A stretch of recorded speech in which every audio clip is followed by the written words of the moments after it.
Getting things set up. Here we go. Welcome back. It's been a hot minute. It's been a while since we've done one of these. Things have kind of been hard to get all set up and find a good day to come on here and watch a Hawks game together. And most of the days that have been better for me, the Hawks aren't playing. So we're doing it today. It's been a while since you've heard from me in any sort of content on the channel.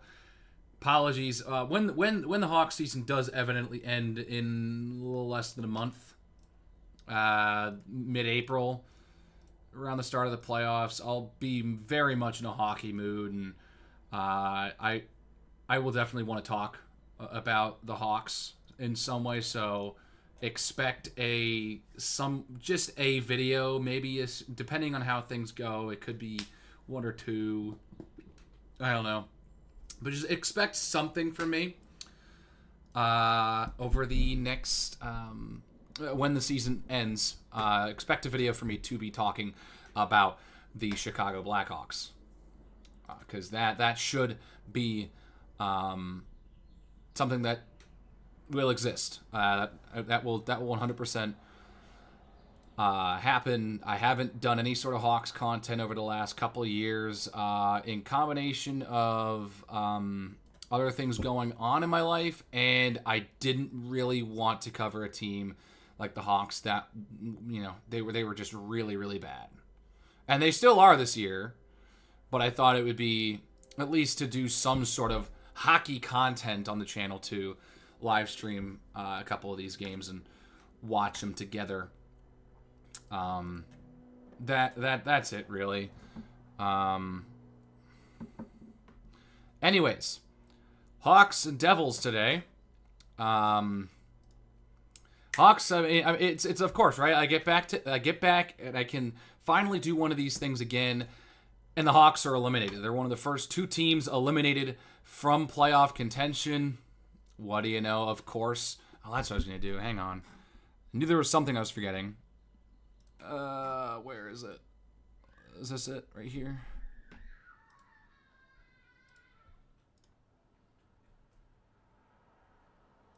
There it is.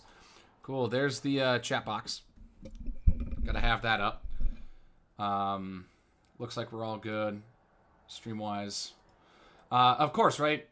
I'm finally able to get something going and get on here and call a game, and the Hawks are eliminated from the playoffs. They've just been really bad this year again. Bottom three again. It just has not been good for the Blackhawks as of late. I mean, the unfortunate thing is it started as... Oh, well, they missed the playoffs after getting swept by Nashville. If anyone asks me who my least favorite team in the league is, it's St. Louis first, by the way. For all the Hawks fans out there, it's like, why isn't it Detroit? It should be Detroit.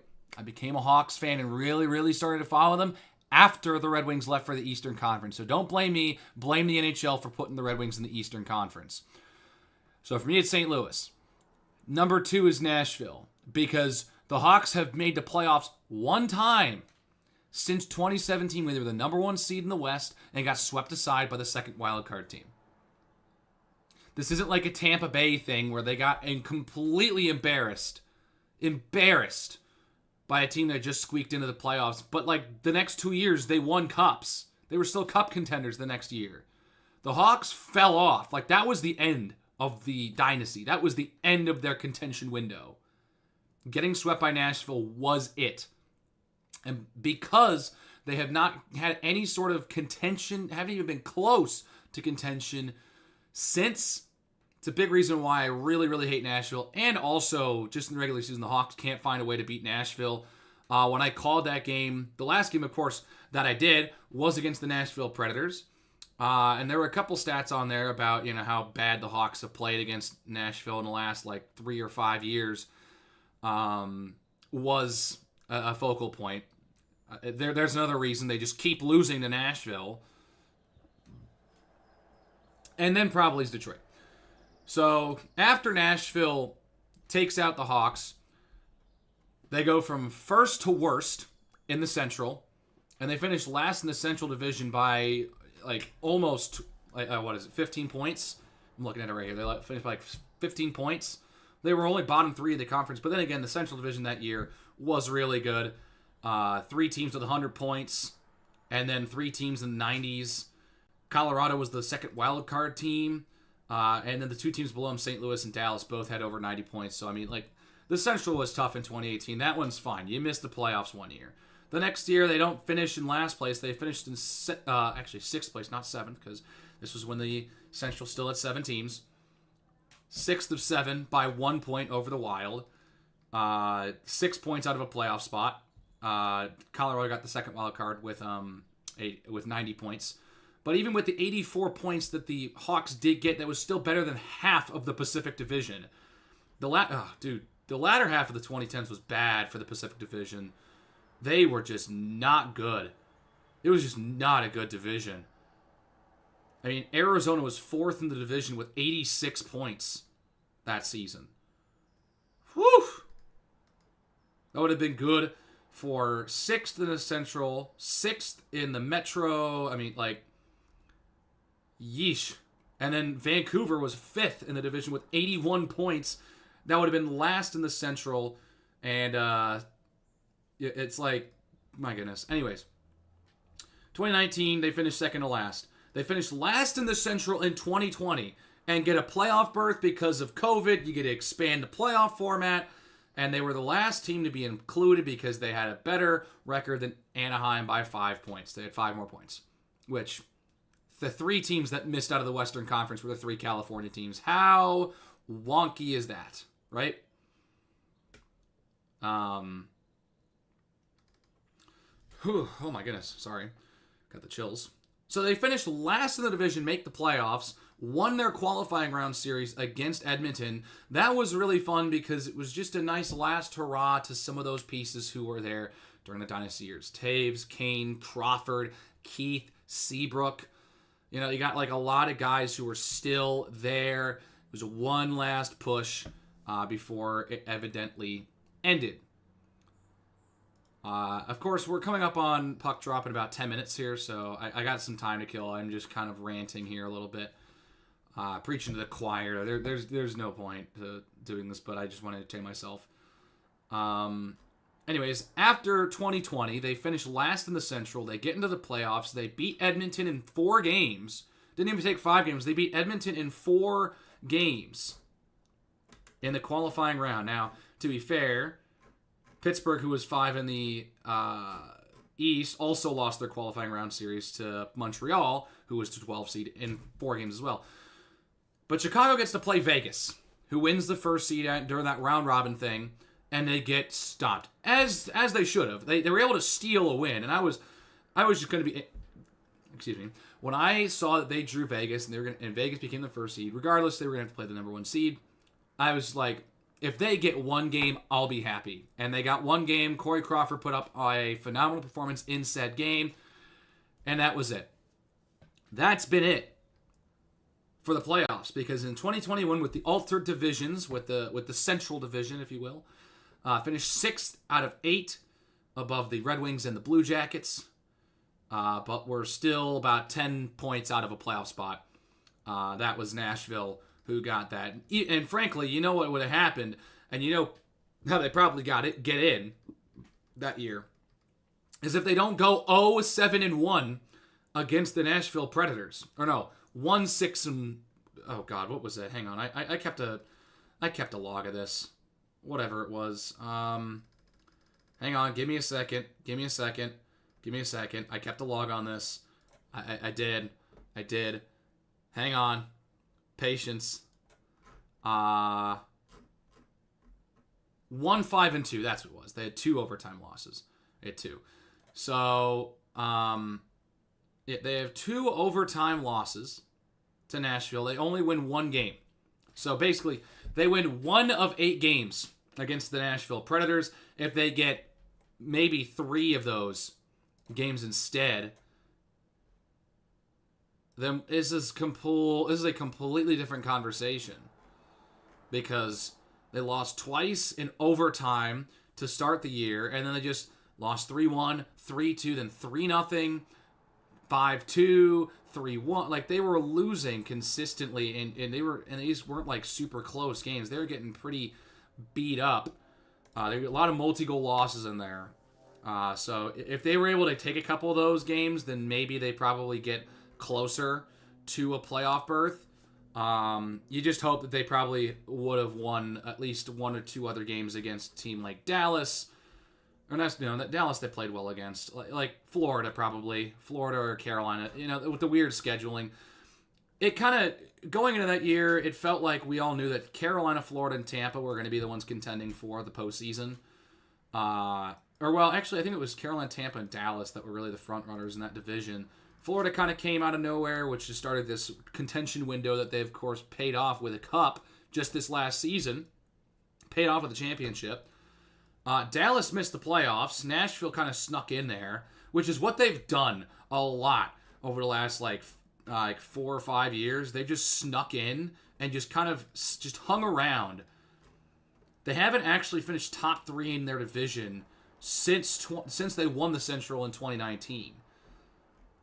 They finished 4th in the Central in 2021 with the weird division format with Tampa, Florida, and Carolina. They lost to the Panthers in that playoff series.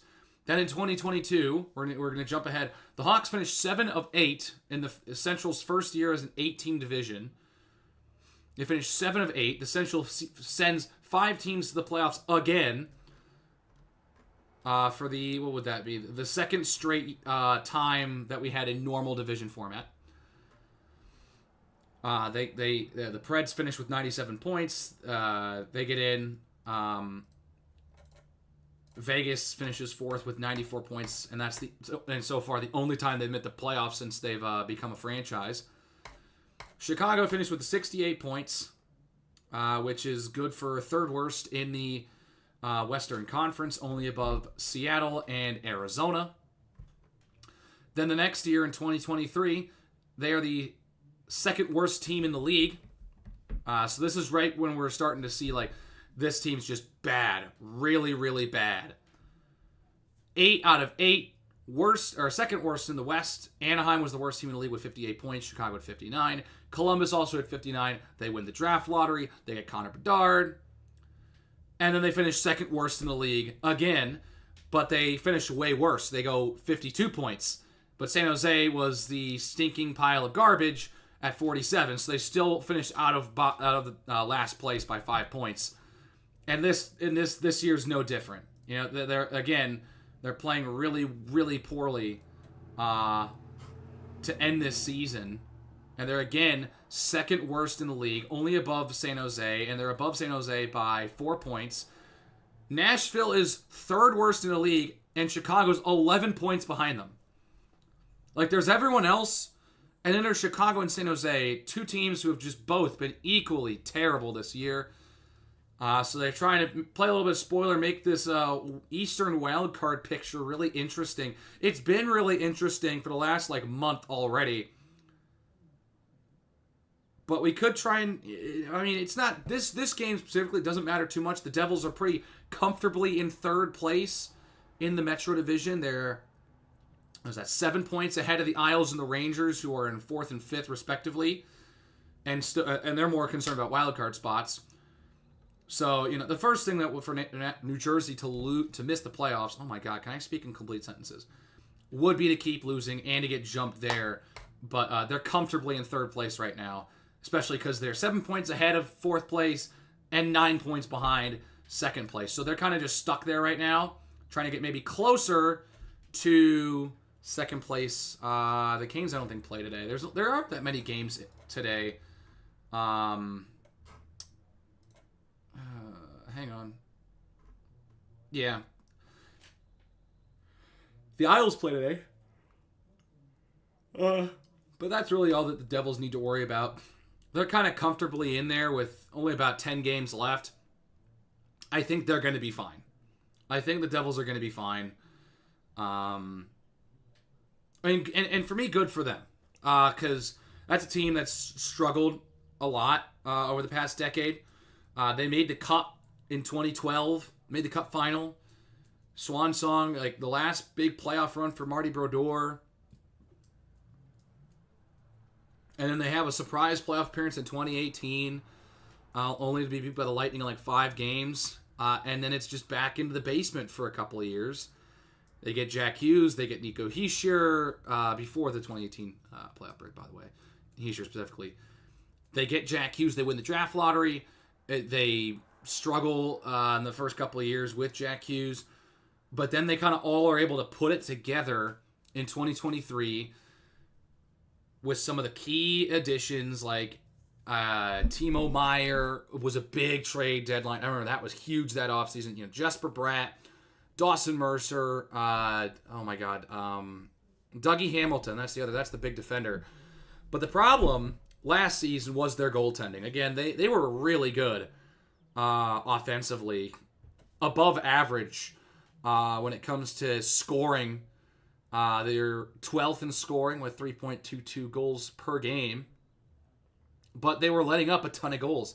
They were letting up about 3.5 goals a game, bottom 5 in the league, and that's a big reason why they massively underperformed. Their defense and goaltending struggled a lot. They got Jake Allen and Jacob Markstrom, who looks to be getting the start tonight for the Devils, was their big offseason acquisition, and he's been good. Of course, they get. Of course, Jack Hughes is injured for the rest of the year, which is, or at least I think, I don't know. I don't remember if he got confirmed to be out for the rest of the year, if they make the playoffs or whatever. But Jack Hughes, again, got hurt. He's not going to be playing tonight. But, you know, they got Jacob Markstrom. Andre Palat's a huge addition to this team. So, we'll see. I mean, last year the Hawks were dead last in goals per game and like 4th worst. Like bottom 5 in goals allowed per game as well. So, I don't know. It hasn't gotten too much better for the Hawks. So, the good thing is that if they win this game, they beat last year's season point total. It's 53 in late March. Ooh, yeah. Jacob Markstrom, yeah. All right, we're getting ready to start here. So, we're going to go ahead and jump in. Again, for those who are new, I try to lock in. Spencer Knight starting for the Hawks, by the way. Let's go. 3-4 as a Hawks goaltender. All right. But, yeah, he doesn't have a lot in front of him. Anyways, I try to keep this, I try to basically lock in and kind of call it as I am. And then when we go to commercial breaks is when I kind of start to interact with you guys in the chat. And then, of course, during intermission is when we'll have our big chats. So, yeah. Anyways, we're going to go ahead and jump into it. Ooh, scene. Anders Sorensen, head coach, interim head coach for the Hawks. We're just about ready to get things going from Chicago. And the Blackhawks and Devils underway.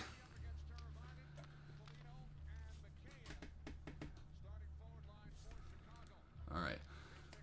Foligno out there. His line gets the start for Chicago. That top line. Oh, this is bad. Ooh.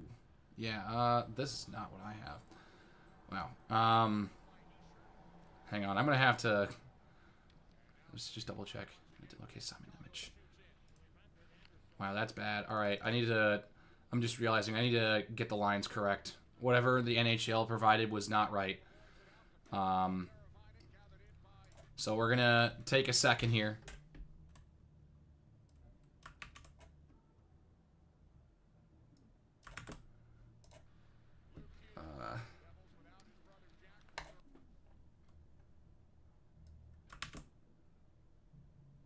That felt weird. Apologies. I'm getting late to the game here. But I'll just join live and see where we're at. You know, you'd think that no one would score this early, right? Right?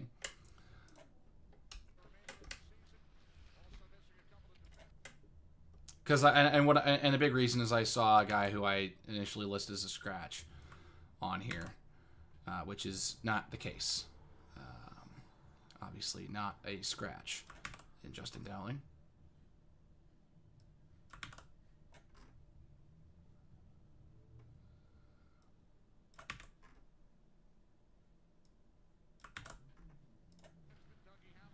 It was Tar Lazar. All right.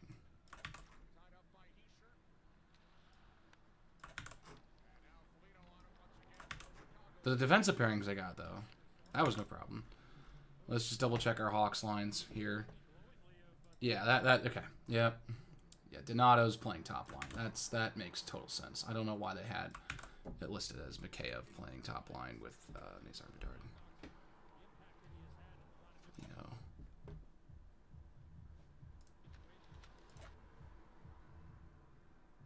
Damn, dude. This is brutal. And it was, oh, Mikheyev, there it was. Apologies. I'm getting late to this one. I know this clock's running and it's going to continue to go until I finish up here.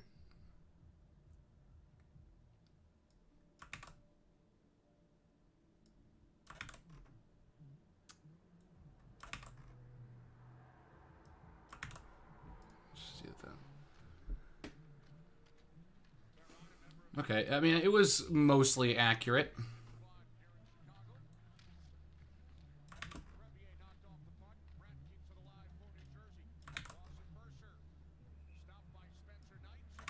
All right. All right, we officially got everything right. Okay. Okay, cool. So there's nothing that we missed. All right. Perfect. We're in a stoppage. Anyways. Whoop. We're in. Spencer Knight, the goaltender for Chicago, after getting picked up via trade from Florida with the Seth Jones trade, giving the defenseman to the Panthers while grabbing their young goalie prospect in Chicago, hoping that he's the answer in between the pipes. 2 shots for the Devils, none for the Blackhawks so far. This is going to be a really important last stretch of the year for these young guys on this Hawks roster to get some playing time and get some NHL experience before trying to hit hard for the start of next season. Arvid Soderblom is going to be backing up Spencer Knight in this one. We'll see what that new Blackhawks goalie tandem can be over the next year or two. Oh, it does sound like Spencer Knight's going to be their guy going forward here, as they traded away Peter Mrazek shortly after acquiring Knight to Detroit. That's how they got Joe Veleno, who is in the lineup today for Chicago. Mikheyev sends it around the boards. Nick Foligno, the captain, puts it down for Mikheyev. Teravainen poking it back towards Mikheyev and giving it back up to Teravainen. Murphy with a shot. Misses the net. And so here's Mikheyev behind the net, back towards Del Mastro. And Teravainen behind the net, out towards that right wing circle.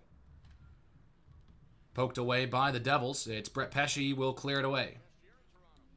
Out of the blue zone, out across the blue line and into the neutral zone.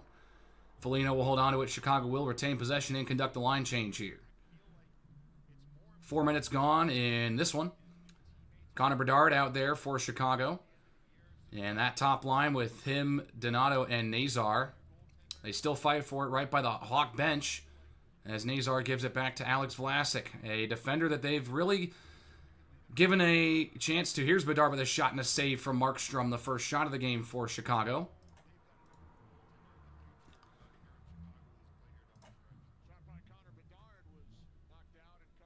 And so Jacob Markstrom, a big acquisition from Calgary this offseason for the Devils. Played in 43 games so far this year, 22, 14, and 6. The guy's been a huge boost in between the pipes for the Devils. I mean, these are two teams that struggled mightily stopping the puck last season. Both teams in the bottom 10 in goals allowed per game. I think bottom 6, actually. And so here's a turnover. Bedard trying to get a shot on, dangling through. And now we'll try and just throw it towards the net. Nazar had it deflect off his stick, couldn't cleanly control it.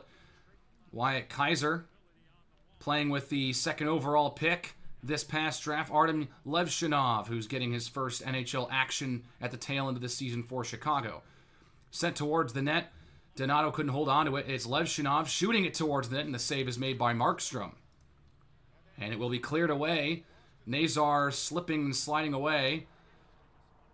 And he's able to get back up and quickly get it towards Wyatt Kaiser, who keeps possession for Chicago. Hawks controlled the puck for the majority of the last couple minutes. Trying to see if they can pay it off and get an early goal. And there's a fight for in the corner, won by the Devils. Now it's Stefan Nason across. And now there is a stoppage in play.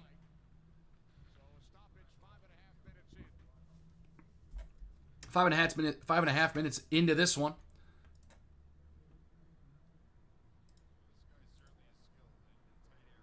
Connor Bedard with it. That was a nice pass to Nazar. They just couldn't get a stick on it. That's one thing you hope, that those two can start playing together and get some chemistry, so that stuff is going to work. Third line out there for Chicago. Veleno wins the faceoff. And they still fight for it in the neutral zone. Chasing back for it is Brendan Dillon. Up ahead to Cotter. Wrestling for it. Veleno comes away for it. Chicago. 6 minutes into this one. No goals.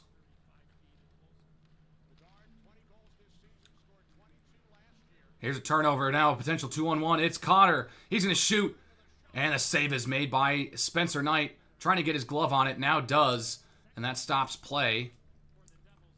Paul Cotter couldn't really find an opening as he had it stopped by Spencer Knight. And so we'll be back. And that's commercial.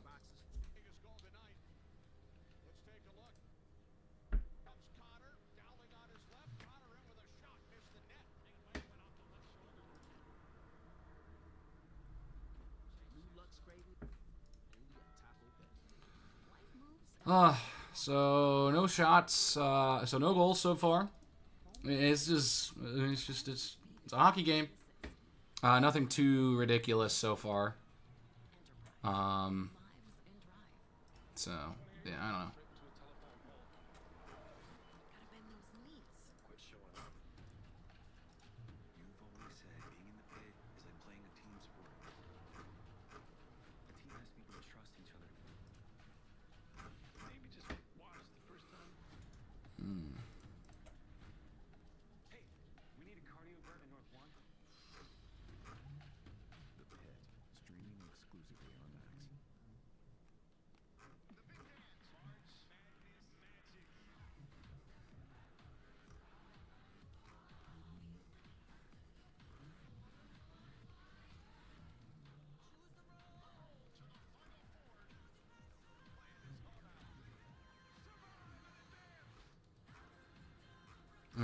Is this yeah,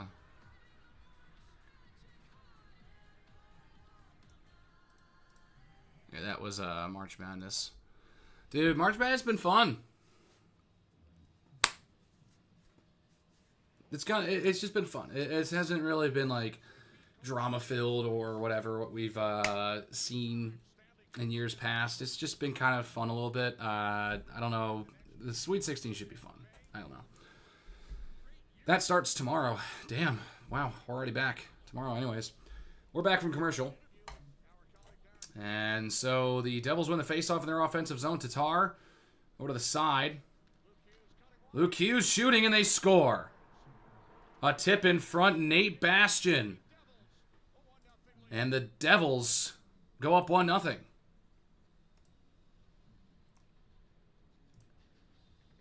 So quick. Right out of the break.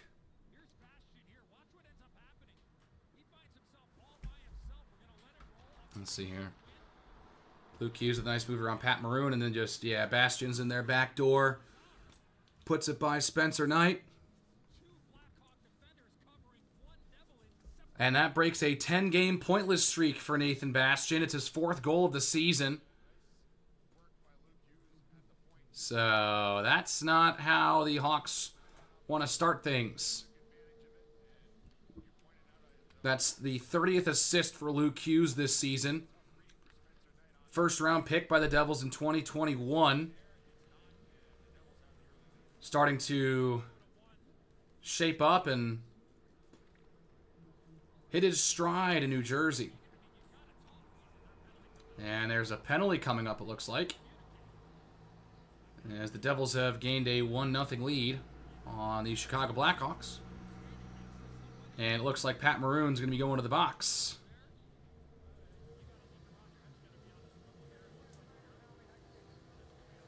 And it's a high-sticking call against Patrick Maroon.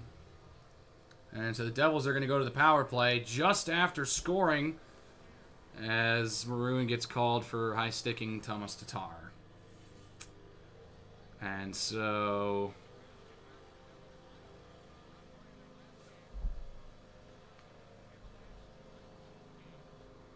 walking in on Spencer Knight, and they score again.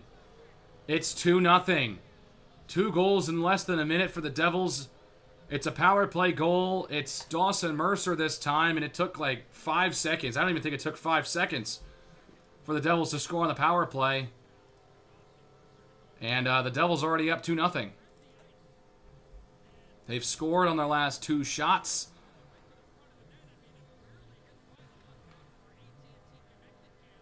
Mercer he just walks right in. I mean, I don't know what in the world they were doing.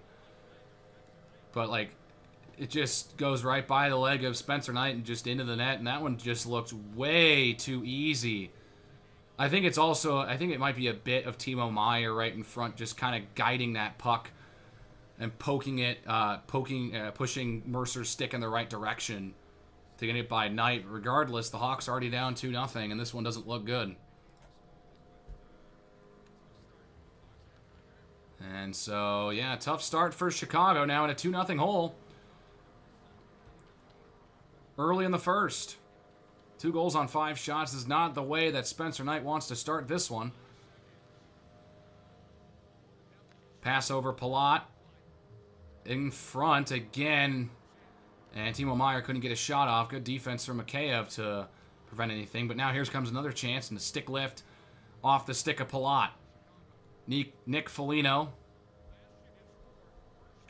pokes it up ahead, and the Hawks turn it over, trying to get it towards Teravainen.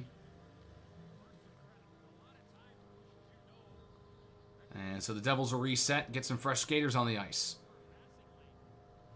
Brian Dumoulin gives it over to Kovacevic. And there's Alec Halla. Trying to poke it ahead, and Jesper Bratt trying to keep possession for the Devils, and they do. Here's a shot from Luke Hughes. It's deflected away by Spencer Knight, and the Hawks will clear. Quick possession, and sometimes, especially in a goaltending position, after letting up 2 goals on 2 shots, the first save can be hard to make. Here's a pass in front, and a save by Markstrom on Frank Nazar. Good chance for Chicago, and a quick clear by the Devils. And so it's Vlasic off the corner, bouncing up ahead. And here's Vlasic moving it around, trying to take possession, and gives it up to Paul Cotter. Pesce back to Luke Hughes. Up ahead and deflected off a stick and down towards Dowling. Cotter trying to find a passing lane. It's kept up and a shot missed the net. Nason trying to win possession for the Devils. Can't do so, and the Hawks will clear off the stick of Levshinov. And so it looks like we're going to have a penalty coming up against the Devils. It looks like it's going to be against Simon Nemec. And so the Blackhawks will get a chance on the power play. Interference call with Bertuzzi down. He shoved him. Oh, he shoved him again. Yeah. Made him lose his... Yeah. Tried to put up like the I didn't do anything. He did something. He did do it, and that's a penalty. So the Hawks are going to go on the power play. Maybe a chance to keep them in it here. He's our old... Wow, that was actually a lot closer than I thought. He almost put it in. Oh, good stuff. We'll see what the Hawks can do on the power play. They're first of the game. And they'll stop play real quick.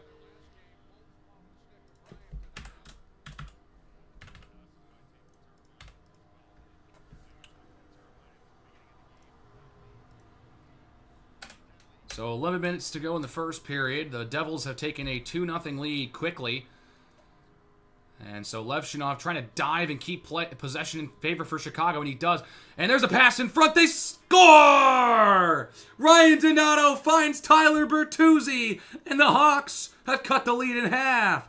2 quick power play goals from both sides. And how about that? Good response from the Blackhawks. It's 2-1.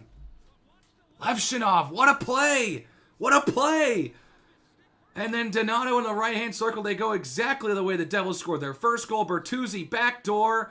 What a play from the second overall pick. And Donato just keeps his eyes ready for where Bertuzzi's at. And he's able to beat Markstrom backside. Just waiting on the back door. That's Bertuzzi's 20th goal of the season.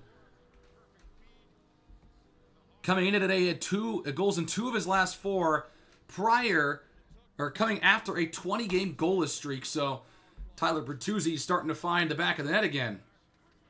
And so the Hawks capitalize on the power play. And the penalty kills for both of these teams have been really good this season, both in the top 10. But off to a bad start as both teams surrender power play goals in the first 10 seconds of their first penalty kills. And so the Hawks get a much-needed goal and keep themselves in it early here. We're not even halfway through the first period. We've seen 3 goals. Pat Maroon will send it into the Devils zone. Markstrom will touch it back to Curtis Lazar. Nemec up ahead to Pesce. And Brent Pesce into the neutral zone across center ice and elevating it down towards Spencer Knight, where he will grab it like he's fielding a grounder. And that is going to stop play. And so the Blackhawks get a goal from Tyler Bertuzzi to cut the lead in half. We'll be right back. There you go. Again, it's been a long time. I'm feeling it, man. It's been a while since I've done any sort of hockey. It's moving a little fast. I'm gonna be honest, it's moving a little fast. I got to make sure I'm keeping up with the things here. It's been a couple months since I've called anything hockey related. I need to get back in the swing of things here. But you know, I will say, I've called 4 games prior to this. The Hawks have lost all 4 games, by the way. I mean, that probably wasn't surprising. I mean, that's probably not surprising at all. But anyways.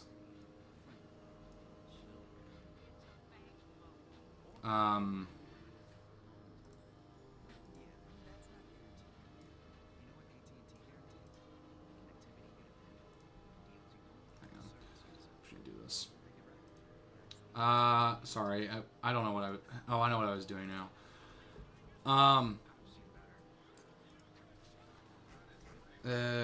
So what? 5-2, 3-1, 4-1, and 3-2. So, I mean, we haven't seen... I mean, so far when I've called games, I have not seen a ton of goals.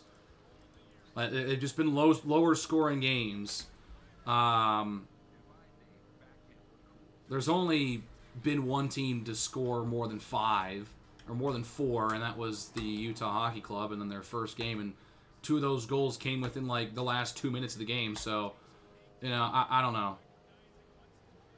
They're replaying the Hawks goal again. That was really, really nice from Levshinov, laying it out on the line, and then Donato turns it right back up ice, and yeah, And then Bertuzzi scores. That's a really nice play. I don't know if he's going to get an assist. He should get an assist, in my opinion. But if he doesn't, that is definitely a... The goal does not happen with that play, so that's nice.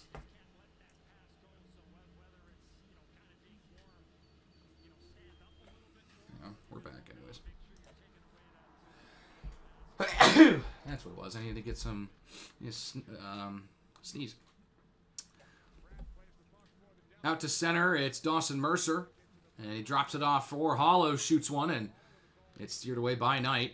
PxP banks it off the boards. Mercer behind the net, trying to find a pass. Holla takes over and gives it back to Mercer around the edge.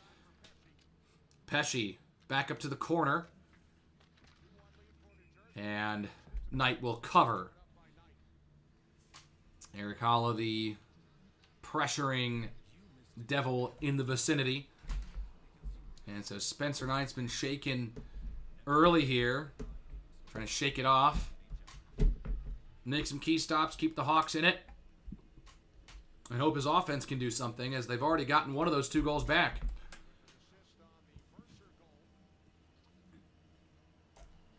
And so defensive zone draw lost by the Hawks as a shot from Palat's blockered away by Knight. Puck loose in the Hawks zone where it's taken by Foligno up ahead towards Teravainen out to center. Mikheyev trying to poke it up ahead on his stick. It deflects away from him, and now the Hawks take control. Foligno swings it back around the boards up top for Murphy. Trying to go down towards, then it's loose in the slot and taken by the Devils. Lifted out to center. And taken back by Murphy, where he'll play catch with Eason Del Mastro. Hawks trying to gain possession here. Mikheyev lifts the puck into the zone. Trying to chase it down himself. The Devils quickly trying to clear. Meyer fighting with Teravainen. Poked out. Del Mastro's shot deflected off the glass. And Cotter will clear for the Devils. Out to center. It's taken by New Jersey. Cotter has Dowling over there. He takes control of the puck in the corner. Dowling up to the blue line. Kovacevic sends it back down to Cotter.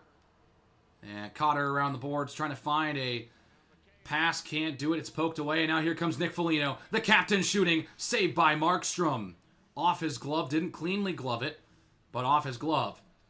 And Nick Foligno, the captain, gets a good look. Now here's another chance. And Bertuzzi's run into by that Devils defense. As Bertuzzi trying to stick with the play. Levshinov over towards Philip Kurashev back in the lineup. As the puck rides, the blue line stays in. And it is Bertuzzi in the right wing corner. Back up top for Levshinov. Backhands it down towards Kurashev, and Veleno plays it back out to Kurashev, where Bertuzzi now takes it along the far boards. Veleno leaves it for Bertuzzi. Across Levshinov, back towards Bertuzzi. Tried to go for the tough angle shot. He fanned on it, and the Devils will clear. Levshinov trying to whack at it a couple times and clears it out. And the Devils will conduct a line change here. Hold it for a second. Pat Maroon circling out there for the Blackhawks. Lead pass up ahead for Dawson Mercer. Mercer trying to move around Crevier and can't do so. Kept it in the offensive zone for New Jersey. Jesper Bratt waiting. Jesper Bratt noodling with the stick. And Eric Holla in the left wing circle. Back to Jesper Bratt. Bratt shooting one and deflected out of play. And so a pretty long period without a stoppage. 6:33 left in this first period. Nick Foligno getting the best opportunity of that stretch. And Markstrom just able to beat him on the one-on-one there. And a big hit from Brian Dumoulin on Tyler Bertuzzi.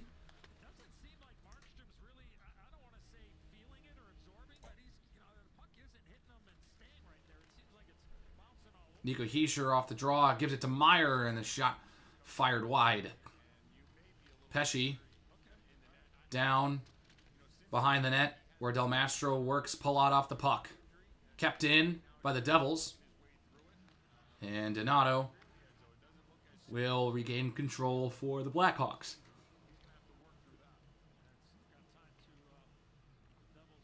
Here's Nico Hischier racing in for New Jersey again.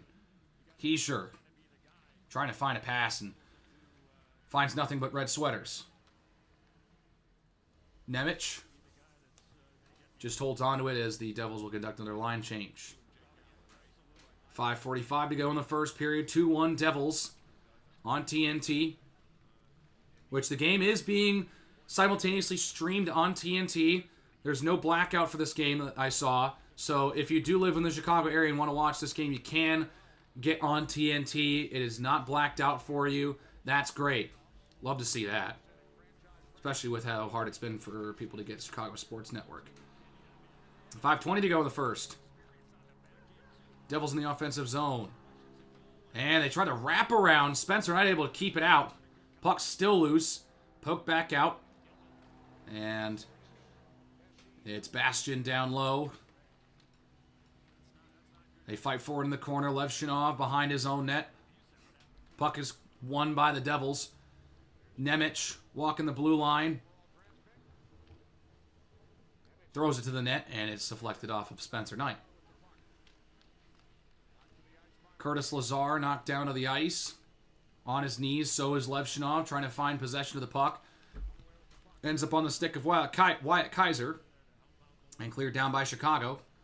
It will hit the side of the net, and it will be icing against the Blackhawks. 4.5 to go in this first period. Still 2-1 Devils. After some offensive fireworks. Markstrom struggled a little bit after injury. Coming back from injury, he's 1-5-1. And has been allowing 4 goals on average. His save percentage is under .850. Has been struggling. As of late, it's a big get-right game for the goaltender as this Devils team prepares for the postseason. Levshinov grabs control of the face-off. Kaiser trying to clear it for the Hawks, which he does. And it's taken by Eric Halla. Out towards center, it's Kovacevic around. Knight plays it away for the Blackhawks. Veleno takes control. Skates out to center. Trying to backhand it in. The Hawks gain control again off the deflection. Markstrom circling around. Bertuzzi just tapping it back. And Kurashev couldn't quite get it towards the net. Bertuzzi back up towards Alex Vlasic. Swings it across. Crevier with a blast. It's blocked. Puck bouncing and taken by New Jersey. They'll take it out of the zone. Bratt will just circle around and Kovacevic will pass it away to his defensive partner.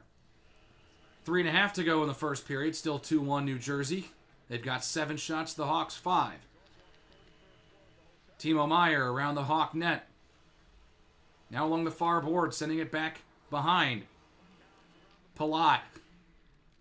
Waiting. Pesce has it deflected away. Nazar trying to beat in the race. Nazar deflects it. And Donato across. Bedard. It goes right through his legs, and he can't get any sort of contact on it. And so the Hawks will turn it over. Donato probably should have shot that puck. Pesce now takes control for the Devils. Ahead for Cotter. And it's in to the Hawk zone. Bedard fighting for in the corner. Connor Murphy waiting in a 1v2 with 2 Devils. One by New Jersey. Kovacevic to throw it to the net, and it's deflected wide off the stick of Cotter. Played out by Brendan Dillon. And so Dillon over towards Kovacevic. And so that's going to be icing against the Devils with 2:21. And again, we haven't seen anything since the Bertuzzi goal. 2-1. Oh.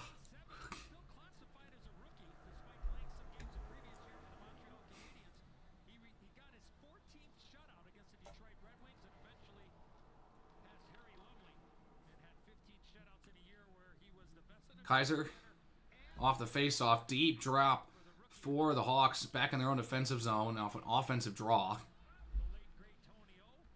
And so here's Kaiser. They just leave it for Levshinov. Trying to start a rush. Just can't get possession in the offensive zone right now. Levshinov. And Maroon taps it towards Lucas Reichel. Reichel, nice stick move. Trying to get it towards the net. Couldn't handle it all the way and get a good shot on Markstrom, though he does have to play it away from the net. Slaggert. Back over. Here's Kaiser. Over to the left circle. Here's Kaiser with a blast, and it gets deflected before getting to Markstrom. Levshinov over back to Kaiser, just trying to throw it towards the net. Another whack at it from Teravainen. Doesn't get to the net. Foligno, tough angle. Back from Maroon. And so now Levshinov up at the blue line. Vlasic backpedaling. Hands it off. Cross towards Levshinov down by the red line. And Levshinov still in the corner fighting for possession. Foligno's over there as well. And good effort, but the Devils take control and will clear. So here's Alex Vlasic with under a minute to go in the first. Vlasic up ahead. And now it's Teravainen. And circling around. Nazar back. Teravainen with a shot. A stick is lost. For a second, it looks like maybe the puck goes in there. I don't know whose stick that was, but it flew out of their hands, and I think it was Mikheyev's. Looks like it was. No problems there. And so with 27 seconds left, Hawks will have an offensive zone draw. Trailing 2-1.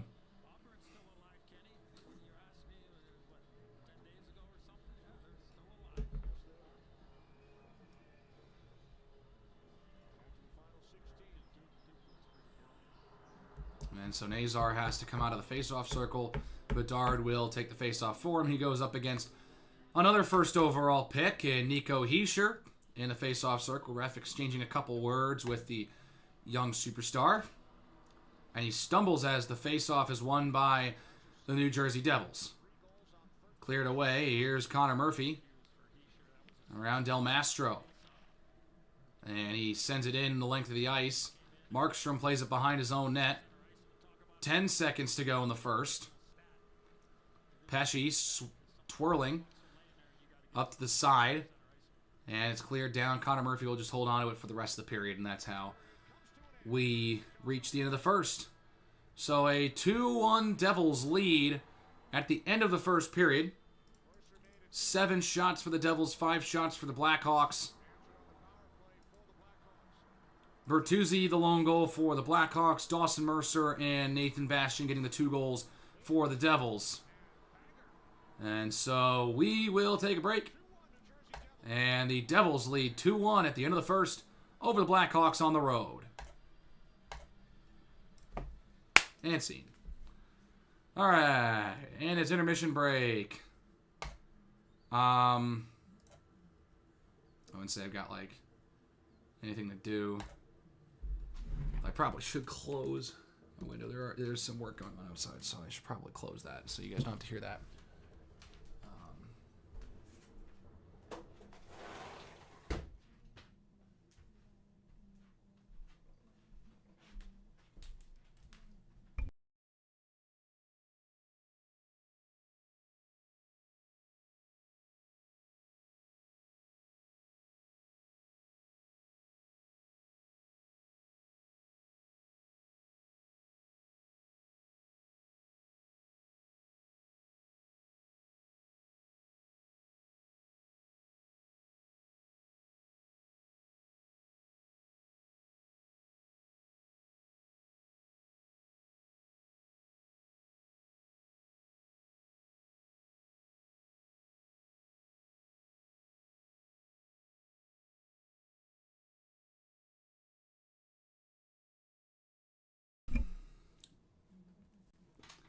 So, I don't I honestly don't know what to talk about right now.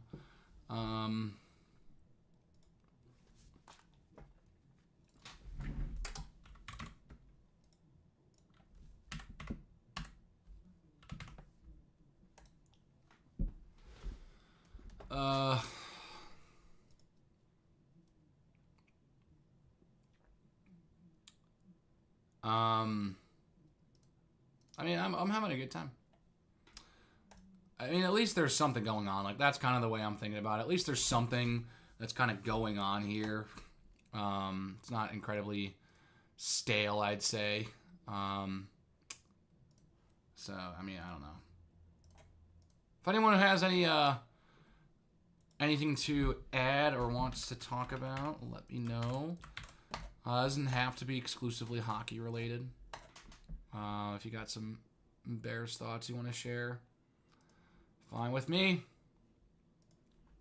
But I'm kind of in a hockey mood. Have been for about like the last couple weeks. Despite March Madness start being existing and being a big thing, it's one of those things. I don't know. I'm having a really good time with hockey right now. Not necessarily with the Hawks specifically. I mean, that's kind of a given. But more just hockey in general. I've been rewatching a lot of just Stanley Cup playoffs highlights just around the league for the past decade. I'm just having a good time. It's just fun to watch that. So I'm really looking forward to the playoffs this year. I look forward to the playoffs every year. But this year I'm really... This one's gonna be fun. I think that there's not really a clear favorite in my opinion. I mean, and I say that because despite Washington being really, really good this year, I mean they came out of the blue. I don't know how the Caps are just magically this good again. I mean, they've been pedestrian over the last handful of seasons. I mean, last year they were the second wild card team. They barely got in. They got swept by the Rangers. And it's okay, they missed the playoffs the year before, and they were the second wild card team again the year prior. I mean, I just don't know how they got in. Not necessarily got in. No, I don't know how they just magically got this good again. And it's not like they're barely they're controlling this thing. They're so dominant. They're the top team in the league. They got 103 points.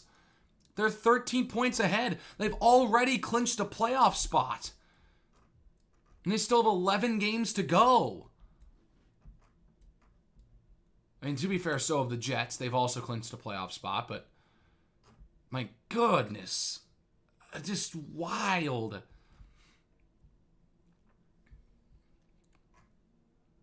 And I think, oh gosh, and both the Jets and the Capitals are 10 points ahead of everyone else. So this is interesting, man. This is really interesting.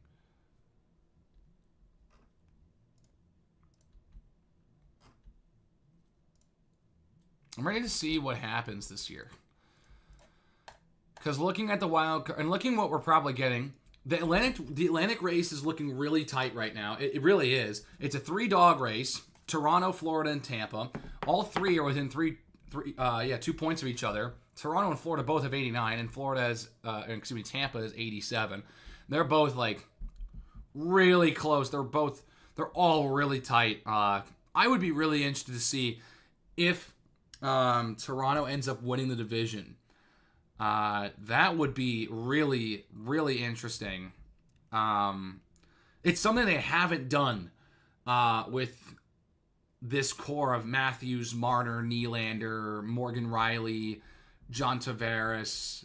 They haven't done that with this group. The best they've done is second in the division. I'd be interested to see what they do if they draw a wild card team. And especially considering the fact that they're probably going to draw the top wild card team because they're not getting the top seed in the East. Unless Washington just stumbles going into the postseason. They're probably going to get Ottawa. Well, Ottawa and Montreal hold the 2 wild card spots right now. Ottawa just needs to. They're 4 points ahead of Montreal. At I think it could be Ottawa getting that second wild card team, and that's a team I'd love to see back in the playoffs. That'd be a team that would be really fun to see playing postseason hockey again. It's been a long time since we've seen the Senators in the playoffs. It's been since their 2017 Eastern Conference final run. And so, I'm really interested to see what the Sens can do come playoff time. Oh, man. Anyways, yeah, and the Devils are comfortably at the spot they're at. I mean, again, barring something crazy, Washington has a 13-point lead on the division right now, and then Carolina's got a 9-point lead on the Devils. Again, barring something crazy with only like 10, 11 games left for all these teams, it's going to be Washington winning the division and being the top seed in the East, and then Carolina and New Jersey playing against each other in a playoff series again for the second time in 3 years. That would be really interesting. I mean, those teams have played in a couple really interesting series. I mean, of course they had the playoff matchup like 2 years ago in the second round. But when I think Canes Devils, I think 2009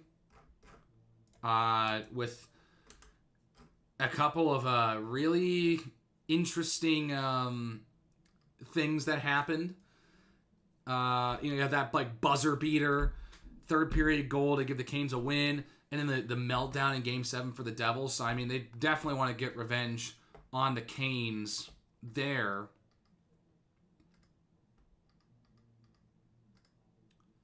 I think it'd be really interesting. That's definitely something I'm looking forward to.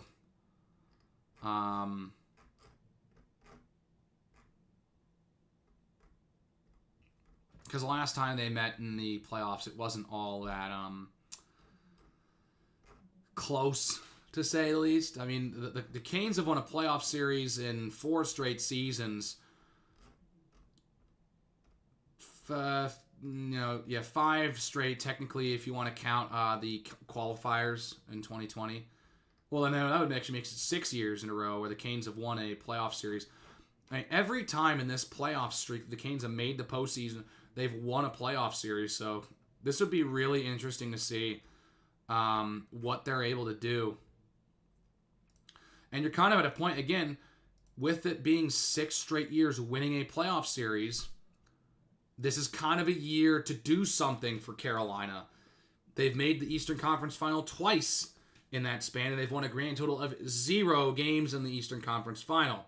They're 0-8 in those series so far. So I think that this is a year that they really need to prove.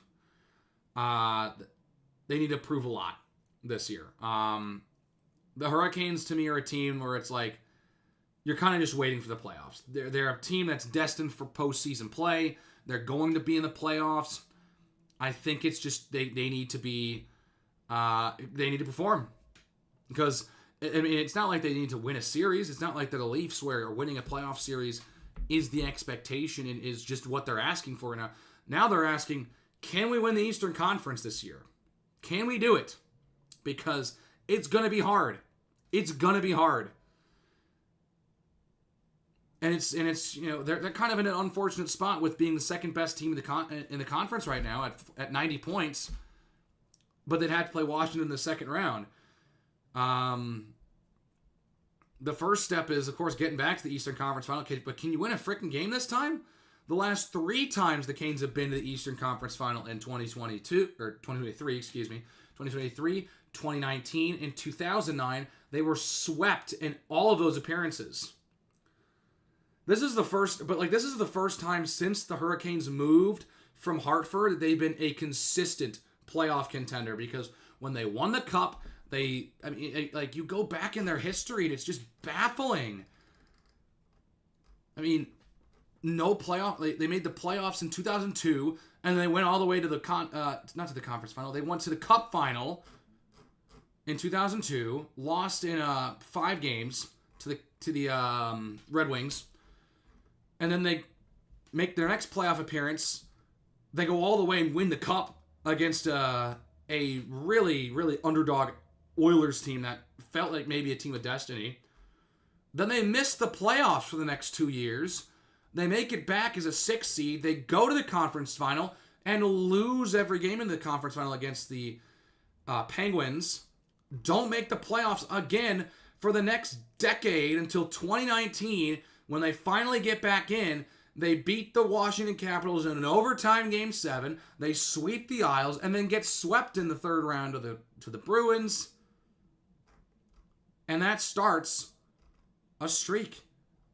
Because, I mean, after you get 2020, they made the playoffs like 4 times, and they made the Eastern Conference Final every time. I mean, when the Hurricanes made the Hurricanes were the Marlins of the NHL for the longest time. Because again, if you're not familiar with baseball, the Miami Marlins, the then Florida Marlins, made the playoffs twice before 2020. From 1993 to 2019, the Marlins made the playoffs twice. They won the World Series each time they made it. They made the playoffs in the expanded 2020 format like every other league pretty much did at that time. They won the first round series against the Cubs. Cubs haven't been back since. God, I would love for them to do something. Opening day's tomorrow. God, I would love for them to do something this year. And then they made the playoffs as a wild card team, I think in 2022, I want to say. And that's been all she wrote. They made the playoffs like 4 times in like 30 years, and they've got 2 World Series championships. But then after 2019, you get the Canes in the qualifying round, beating the Rangers, and then losing in the first round to the Bruins. And then going and winning that Central Division, beating the Preds, and then losing to the Lightning, who go on to win the Cup that year. Then it was beat the Bruins, lose to the Rangers in 7. That one stung. The next year, beat the Isles, beat the Devils, and then you get swept by the Panthers in the ECF, a team that was the 8th ranked team in the playoffs in the West, or in the East, good Lord, and the worst team in the playoffs that year, just by season outcome. Then it's beat the Isles again, then losing 6 to the Rangers. Go down 3-0 in that series. So what do they do this year? That's the big question. What do the Carolina Hurricanes do next? And then, of course, the Senators would get back. Canadians hold a playoff spot right now. Be cool to see them back in the playoffs.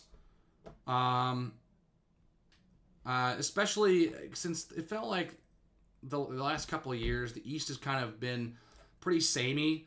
So to see the Isles, Rangers, and Bruins not in the picture, kind of nice. Or just someone who's been in the playoffs for the last couple of years, get some new faces in there. And I just want to see some new series. I mean, Toronto has played in the first round either Boston or Tampa for what seems like forever.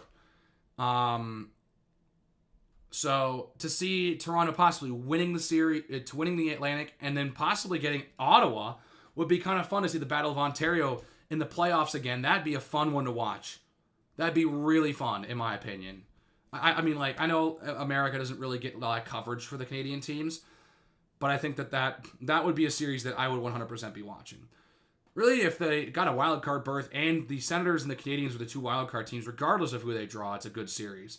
You get the Battle of Ontario where you get the Canadians Maple Leafs again. That'd be awesome. And then at that point you get Florida and Tampa Bay. You get the Battle of Florida again. Hopefully, hopefully they can deliver on a series this time around and have like a really, really good series. Because of course the Lightning have a sweep under their belt. The Panthers 1-5 last year. I think there was a 6-game series in 2021. I think that's what it was. So I think that'd be really interesting. Regardless, the East is looking interesting this year. I kind of like what the East is getting through this year. I think this wild card race again is going to be really fun to watch as the Canadians hold the spot right now. But the Isles and Rangers both 1 point behind. The Blue Jackets 2 points behind. And the Red Wings are 3 points behind. Woo. That'll be interesting. Anyways, I'm going to try and see if I'm going to go to the bathroom real quick before the second period starts. If it does, I'm going to hop in when I can. So I will be right back.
they started.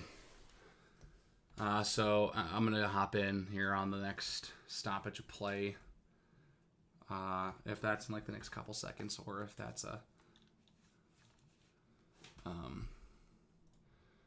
just need to make sure I get...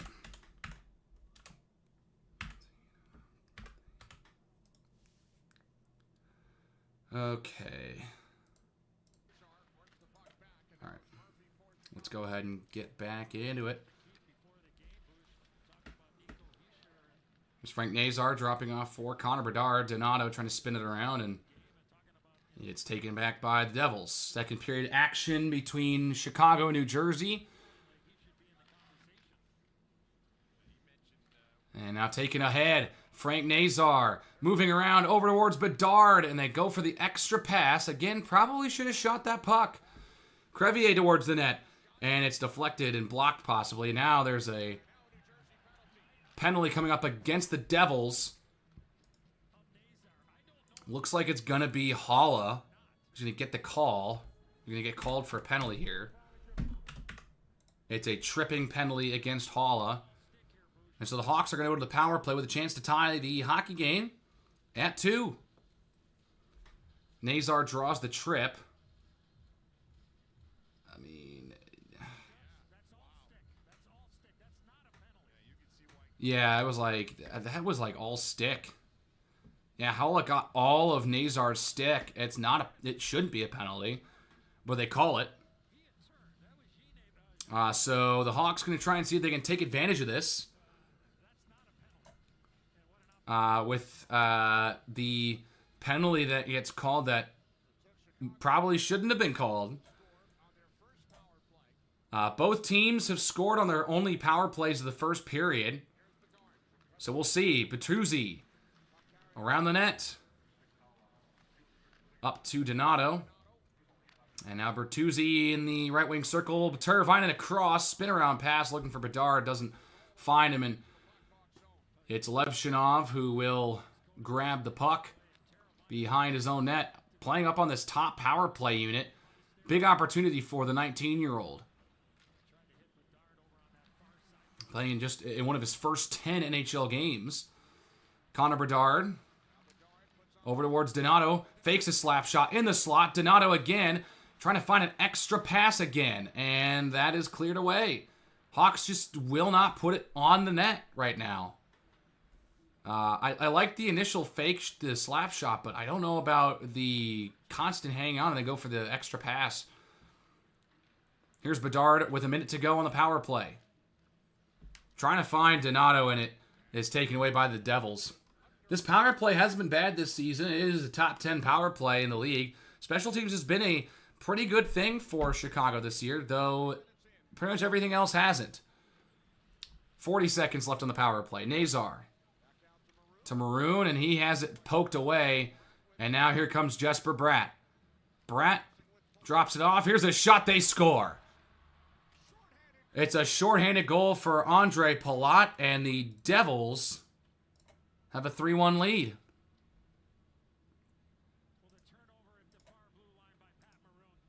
It's a turnover in the neutral zone by Pat Maroon. Springs a 2-on-1.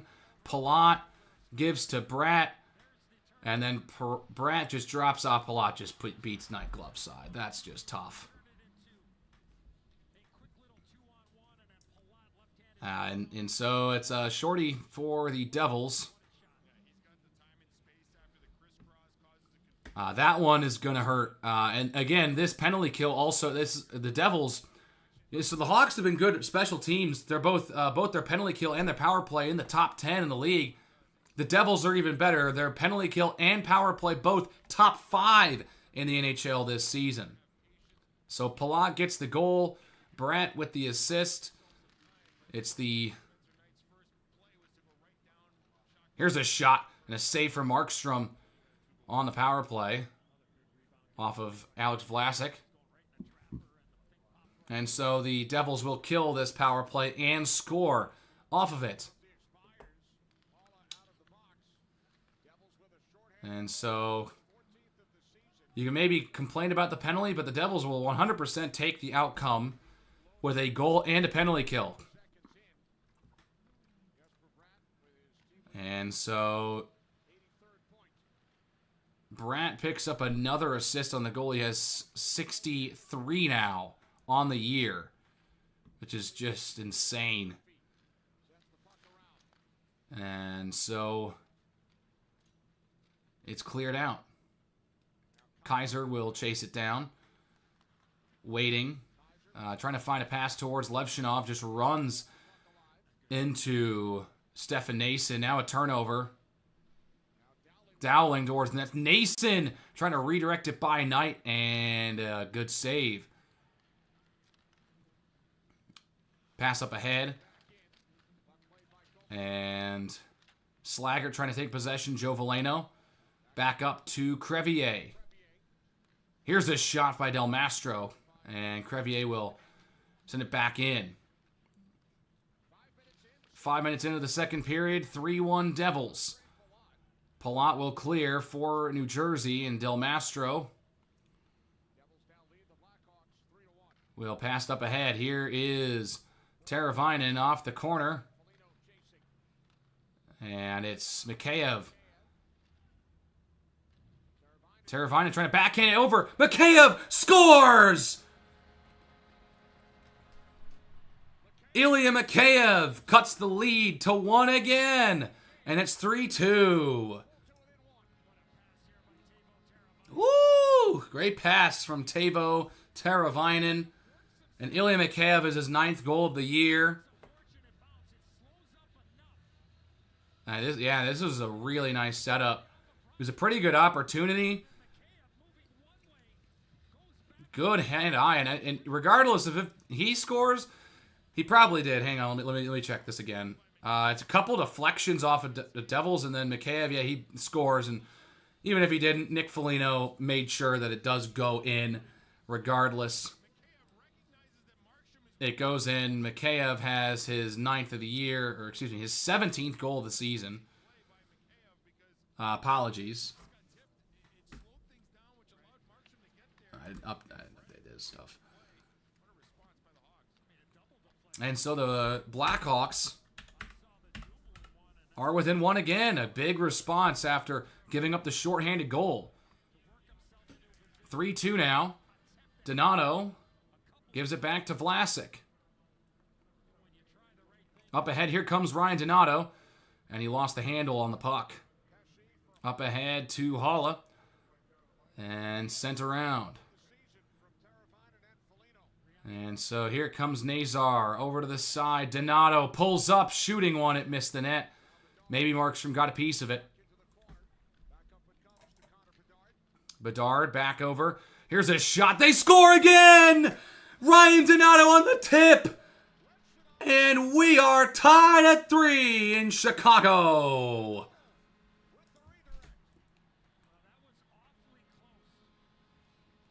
They might check it. They might check it for high sticking. Markstrom was waving the officials, trying to get a high sticking call. We'll see. But a shot from Artem Levshinov.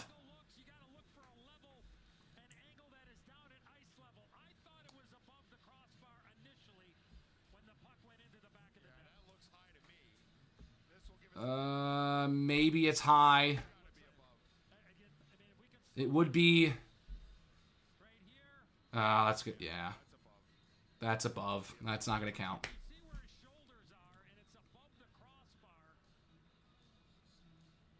Man. Where the contact is made. Oh, okay.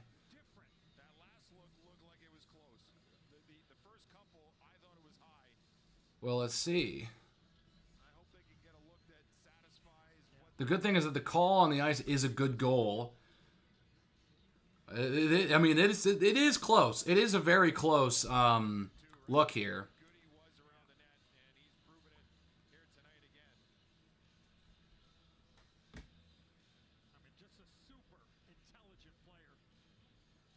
I mean, Ryan Donato, what a season he's having. If this one stands, it's going to be his 26th goal of the year. It leads the team.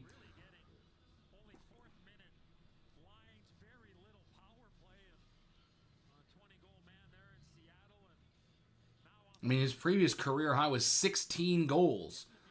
He's got 25 this year. That could be 26.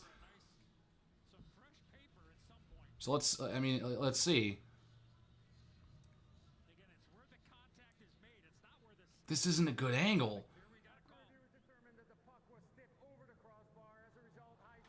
Oh, no. It's high stick, no goal. And so it's 3-2. Yeah, see that? Why didn't you just show that angle again? That was the right angle. Yeah, the puck's the contact's made over the crossbar. That's not going to count. Man, that one hurts. You have the tie. It just doesn't go your way. He's just touched it a little too high. And so nearly 2 goals in about a minute for the Hawks. And so it's still 3-2. Mikheyev off the face-off. And he couldn't get a clean shot. It goes over the net. Hawks with some momentum here. Nearly getting the tying goal. Here comes Timo Meier trying to tap it behind Del Mastro. Hischier and Murphy run into each other in the corner. And now a 2-on-2 brawl ensues for the puck. Meier on his butt, trying to whack at it a little bit. Gets back up and now gets it over towards Palat. Palat over towards Brennan Dillon. Down around, it's Palat again in front. And into the crease goes Meier. Couldn't get it by Spencer Knight.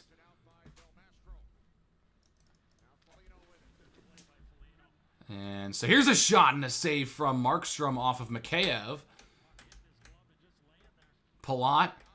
And it's deflected off the leg of Veleno. Markstrom comes out to play it up ahead to Dowling.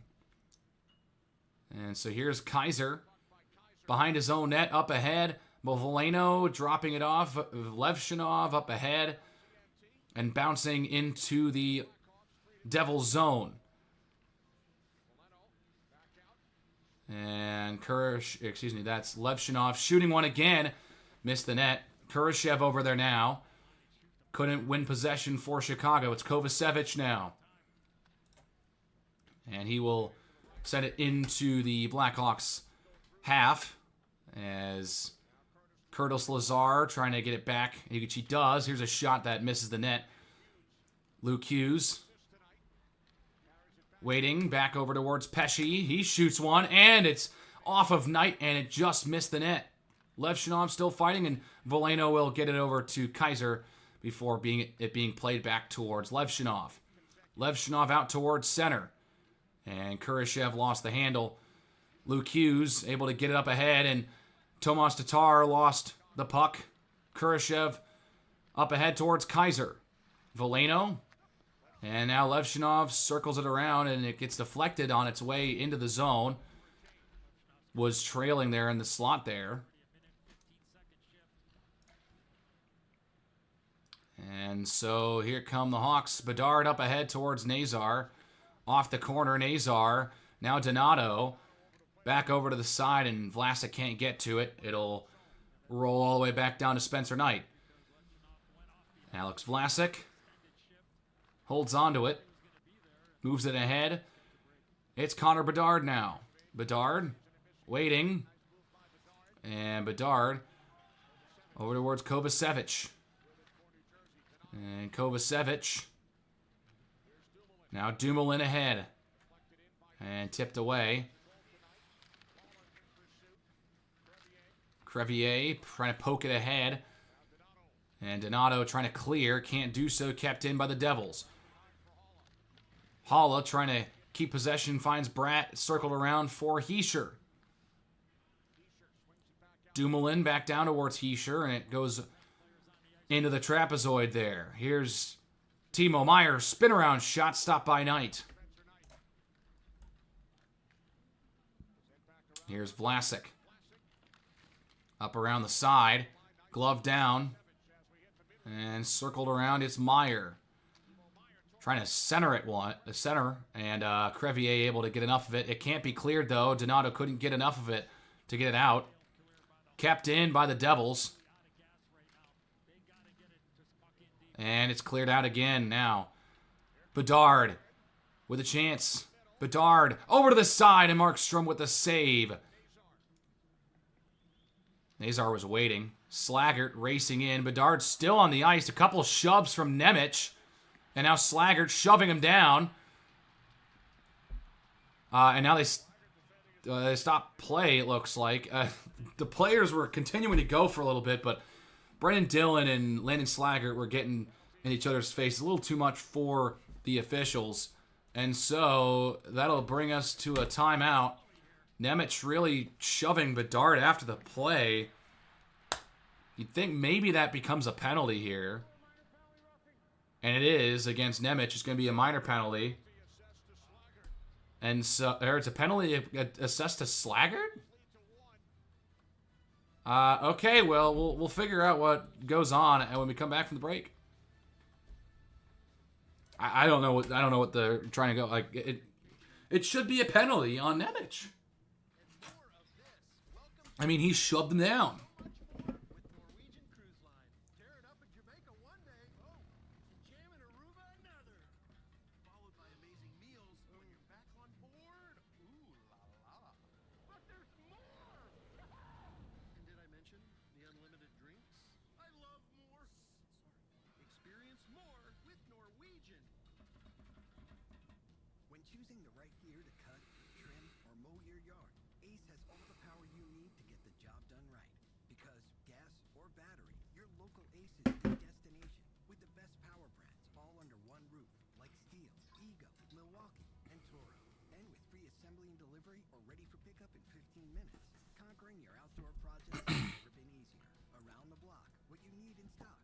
Yeah, I don't know. I mean, at least they're playing well somewhat. I mean, like, both offenses aren't like blowing me away. There's 11 shots on it's opposed to 8.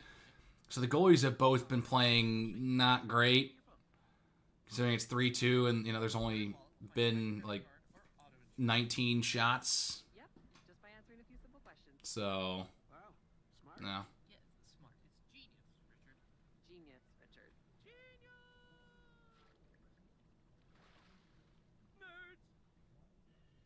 All right, let's see.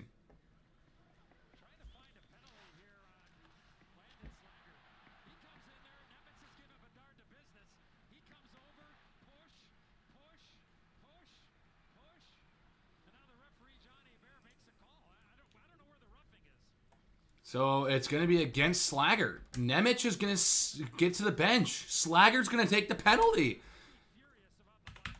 Wow, that is some garbage. I mean, that's got to be a makeup call from the bad penalty that they gave to Haula. But that's just ridiculous. Well, so another power play for the Devils. Big stop from Spencer Knight. Nearly scored right away on the power play again.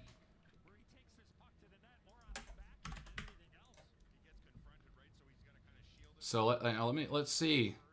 Mercer just spins it back and big stop, and yeah, Meyer lifts it too high. Big stop from Spencer Knight. Luke Hughes towards the net and tipped. Almost in by Meyer again. Dawson Mercer waiting, shooting, he scores. Dawson Mercer with a big time shot off the post and in. It's 4-2 Devils. And, yeah, that one is brutal. Especially with the penalty that was called against Landon Slaggert. It ends up in the back of the net, and one of the best power play units in the league able to capitalize. Again, they're 2 for 2.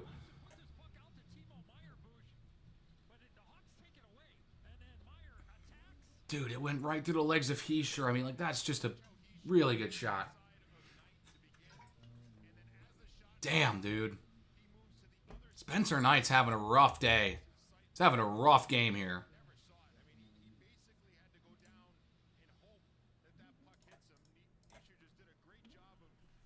And so the Hawks now trail by 2. It seemed like they maybe had the tie, and now they're down 4-2. Pass over to Kaiser. And so This one sent around the boards. Slaggert. Gonna pass it behind. Dumoulin's over there. Pat Maroon trying to wrestle his way into possession of the puck. So here's Slaggert.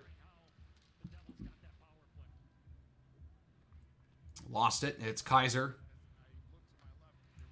And off the end boards.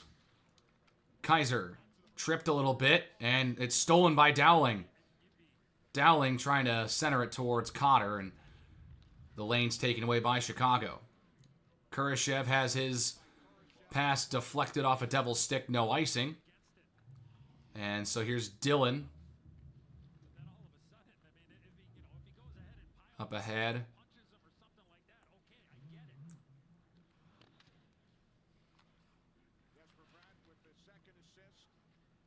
And so here's a turnover. Cotter towards the left circle, and Downing up top. Vlasic. Now it's Kurashev. Up towards Veleno, who takes control over towards Kurashev. Tipped off his stick and down into the Devil's zone. Markstrom trying to play it away, which he does. Kurashev trying to win possession back, and Brendan Dillon takes control for the Devils. He'll clear it. Off the boards. Over towards Nemec, and he just doesn't know where it is. Tyler Bertuzzi now. His shot deflected off the stick of Dillon, and a whistle stops play after it goes into the netting. So just about 7 minutes to go, and Dawson Mercer has put the Devils up 4-2 in the middle stages of the second period. Dude, that's just ridiculous.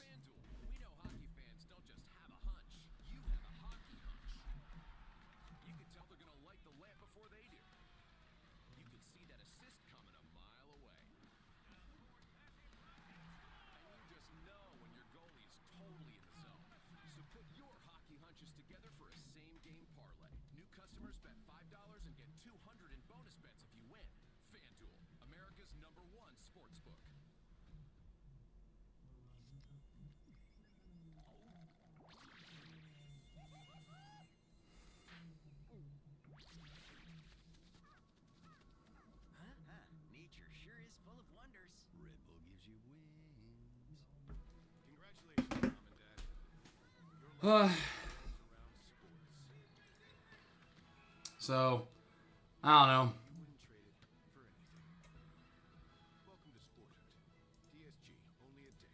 Men tell us when they use Just for Men to eliminate gray, there's a great before and after. It's just like There's the after. the Devils aren't playing like extremely well, I'd say. They're not even playing that well. The Hawks are just not able to capitalize on anything. It's kind of unreal. It's kind of frustrating if you ask me. They just not able to capitalize. It's infuriating.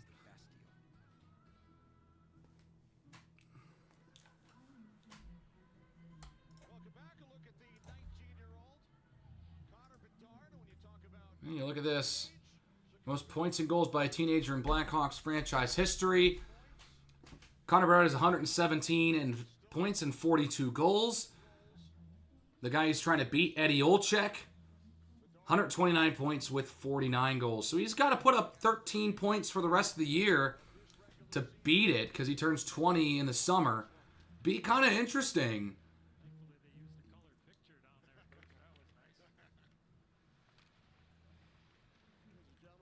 There's a pass in front, and Timo Meier nearly puts it by Spencer, and I just couldn't get the correct angle on it. Here's Hischier. Back towards Palat, and it's taken away by Chicago for a moment. Still loose in the neutral zone, Palat.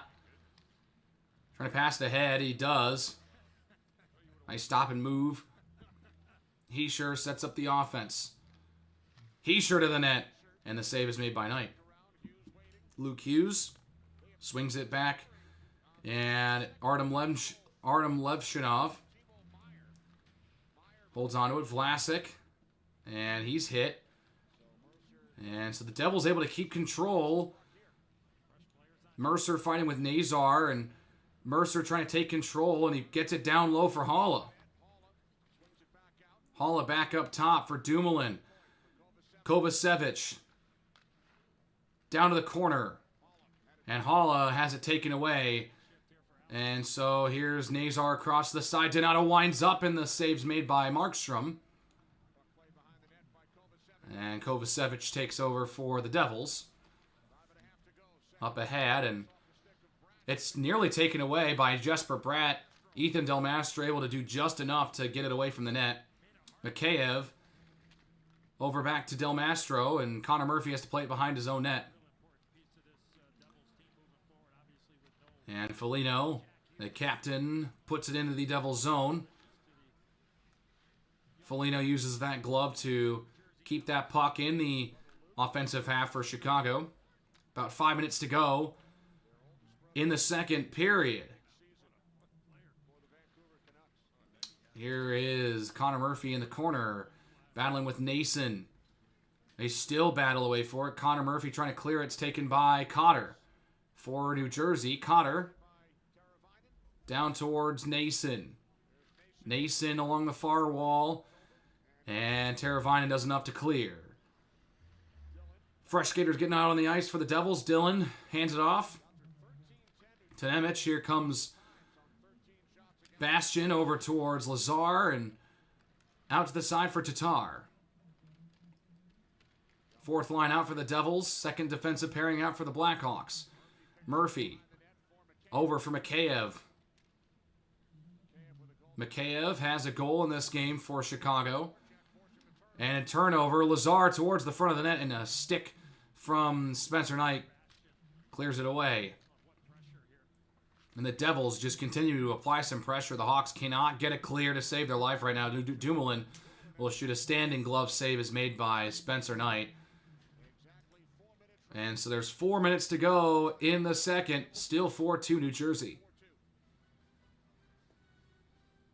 Jeez. They just, it's ridiculous. Arriving to destinations in life and around the globe. Sometimes it's beautiful. Sometimes it's a blur.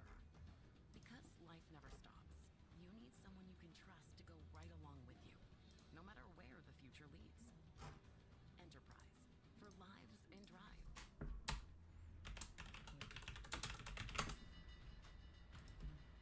matter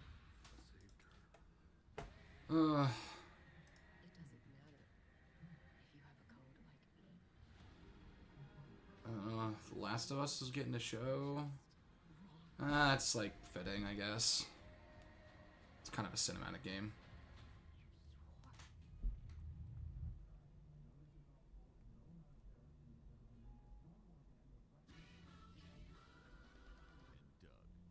You'll be back. Emus can't help people customize and save hundreds on car insurance. Another commercial. This street's it's not necessarily moving slower. It just, I don't know, man. Well, I'll be.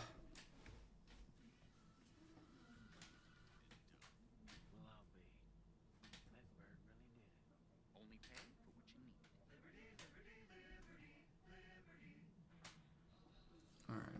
4 minutes to go, second period here in Chicago. Eddie, you're more than one fan of the building.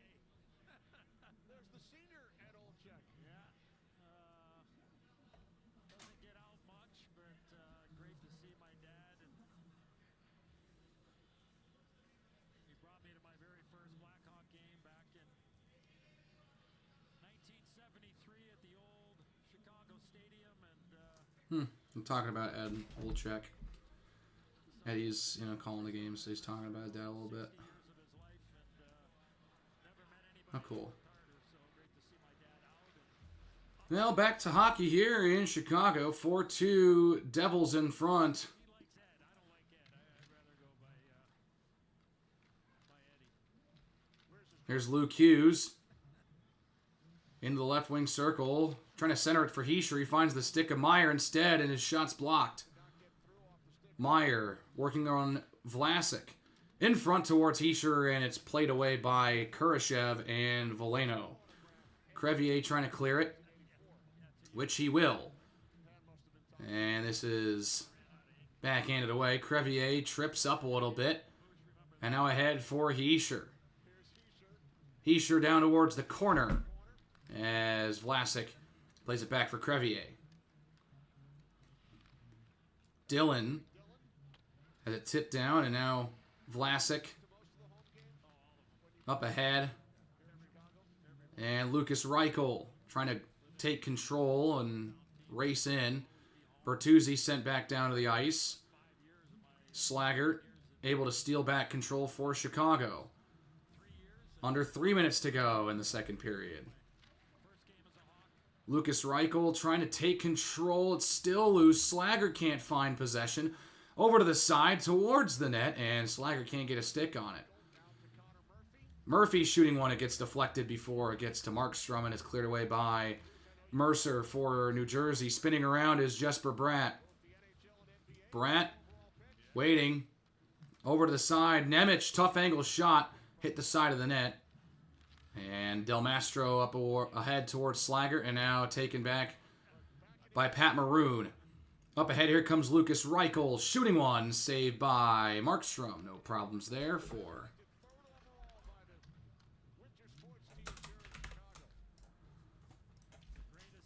2 minutes left in period number 2. Wyatt Kaiser moves it ahead. It bounces off a loose stick. Donato up ahead towards Connor Bedard across the blue line. Here's Bedard. Over to Levshinov. Levshinov finds Nazar. And now it's Kaiser working around Cotter. Levshinov had his shot blocked. It's taken by Kaiser again. Minute and a half in the second. Kaiser finds Bedard. Kaiser again. And now Nazar shooting. And it's blocked away. Kept in by the Hawks. Levshinov. Kaiser working along the boards. Trying to keep possession for Chicago. And it gets through the legs of Nazar and out. Levshinov just went all the way back down. Chased by Dowling. And up ahead. Bedard trying to find a pass in the slot. Nazar was not there. Only white sweaters. Under a minute to go. Bedard steals possession back for Chicago. Drops it off. Donato fans on a shot towards the net. And it deflects away. Crevier down towards Bedard. Bedard on his knees. Able to get it towards Donato. Back up top. Vlasic sends it back around towards Bedard, but now Crevier is going to have to meet it along the near boards. Teravainen down for Foligno. 20 seconds. Crevier across Vlasic. Someone's got to shoot. Here's a save by Markstrom. 10 seconds to go. Foligno with time winding down. Mikheyev looking for Foligno. Can't get one, and that's going to end the second period. Hawks have control, clean control for the last 2 minutes of the period and able to get maybe just one shot on net. And so the Devils lead 4-2 at the end of 2. They score a shorthanded goal and a 5-on-5 goal. The Hawks get a goal from Ilya Mikheyev. And so we go to the break. 4-2 Devils.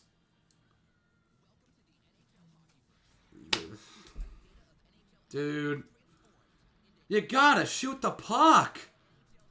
Like, I'm definitely not one of those people that's like, shoot, why are you ever doing anything like pulling it away? Just shoot it. Just shoot all the time. Just shoot. I'm not someone that likes to be a serial, guy likes to yell shoot. But come on, you're basically circling with the puck for the last 30 seconds, cleanly in possession. You gotta shoot more than one time. You gotta shoot the puck, dude. Man, that's just frustrating.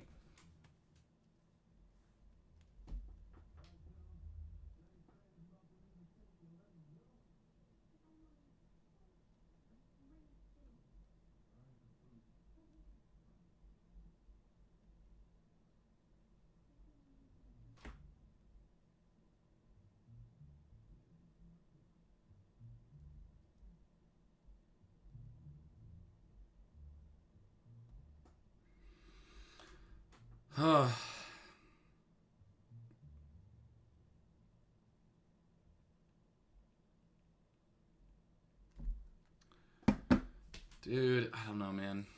Anyways, I spent the first intermission talking all about the East.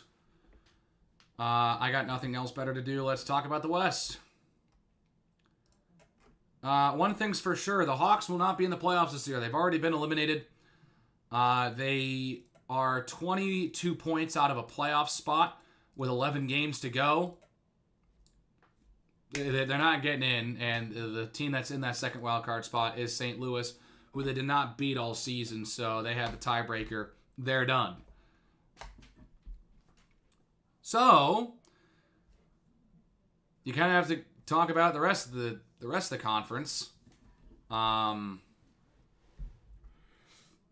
Winnipeg is looking really good this year, man. They really are that good.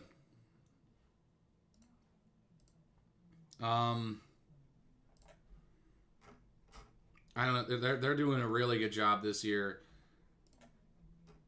And I'm interested to see what the Jets can do. Because, I mean, you got them... Since they moved from Atlanta, you know, they had that playoff appearance in 2015 where they got swept by the Ducks. But then they made it again in 2018. Made it to the conference final. Lost to Vegas. Lost in 6 to the Blues the next year. Were beat in the qualifying round in 2020. Swept the Oilers, then got swept by the Canadiens. Missed the playoffs in 2022. Made the playoffs in 2023. Lost to Vegas in 5. And then they got in again. Got beaten 5 by Colorado. Man, I still am really upset about how that ended up. I really was hoping for Winnipeg, Colorado to be a really, really good matchup. It just wasn't. I mean, that was, in my opinion, what could have it had a chance to be the best series of the first round, or one of the best. But it just wasn't. I mean, there was like that really high scoring first game. It was like 7-6 or something. Let me double check. Yeah, it was 7-6 in favor of the Jets. And then the Avs won the next 4 games. So, I mean, I don't know. I don't know, man. You just hope that something goes a little better this time around. Because the last 2 times the Jets have been in the playoffs, they've won game 1 and then lost the next 4. They've also never won the Central since they became a franchise again. They haven't won the divisions. So this is most likely looking to be their first Central Division title. I mean, they have an 8-point lead on the Stars right now. With the Stars have 12 games left. The Jets have 10. It definitely can happen. It's definitely going to be difficult for the Stars to catch the Jets. But I'd be really interested to see if the Jets can find something this season. They're an interesting team.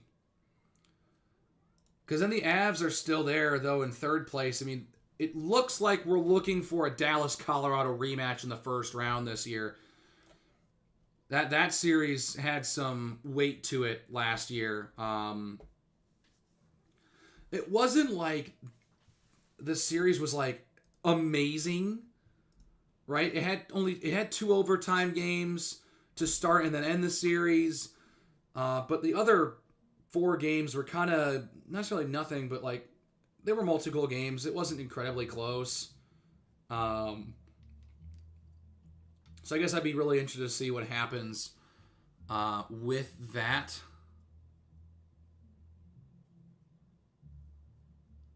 Yeah, I don't know. We'll see what happens.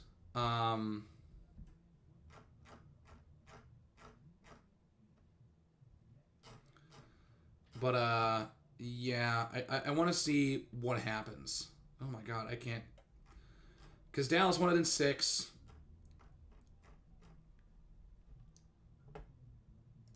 And of course, then you have the 2020 series that went to an overtime Game 7, which the Stars ended up winning that too. So the Avalanche are really trying to get back at the Stars here. And then the Pacific, it's Vegas with a 5-point advantage on the Stars and a 7-point advantage, or excuse me, the Kings, and a 7-point advantage on the Oilers. I am just, all I want out of the Pacific Division this year is not to have Kings Oilers in the first round again. It would be the 4th straight year we get that series. It's just like, can we see something else? I don't care if it's Vegas, Edmonton the first round, Edmonton or Vegas and LA. I don't care if Edmonton falls off and like Calgary gets in there or whatever. I just want something different than Kings Oilers first round. Though the only thing if they're gonna do it again, if they're gonna find a way to meet each other in the first round again, it would be interesting and really refreshing to see the Kings have the advantage in the series this time around, and have that first round advantage home ice. That would be really interesting because we haven't really seen that very much over the last. Or well, we've seen this 3 years in a row, and the Oilers have had home ice all 3 times. It's one of those things where you're just like, man, can we get something else?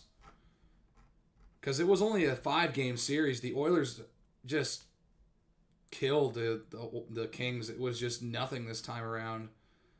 That series was just not good. And then in 2023, it was a 6-game series, which was fine. It was good. That was a good series, actually. That was a pretty good series.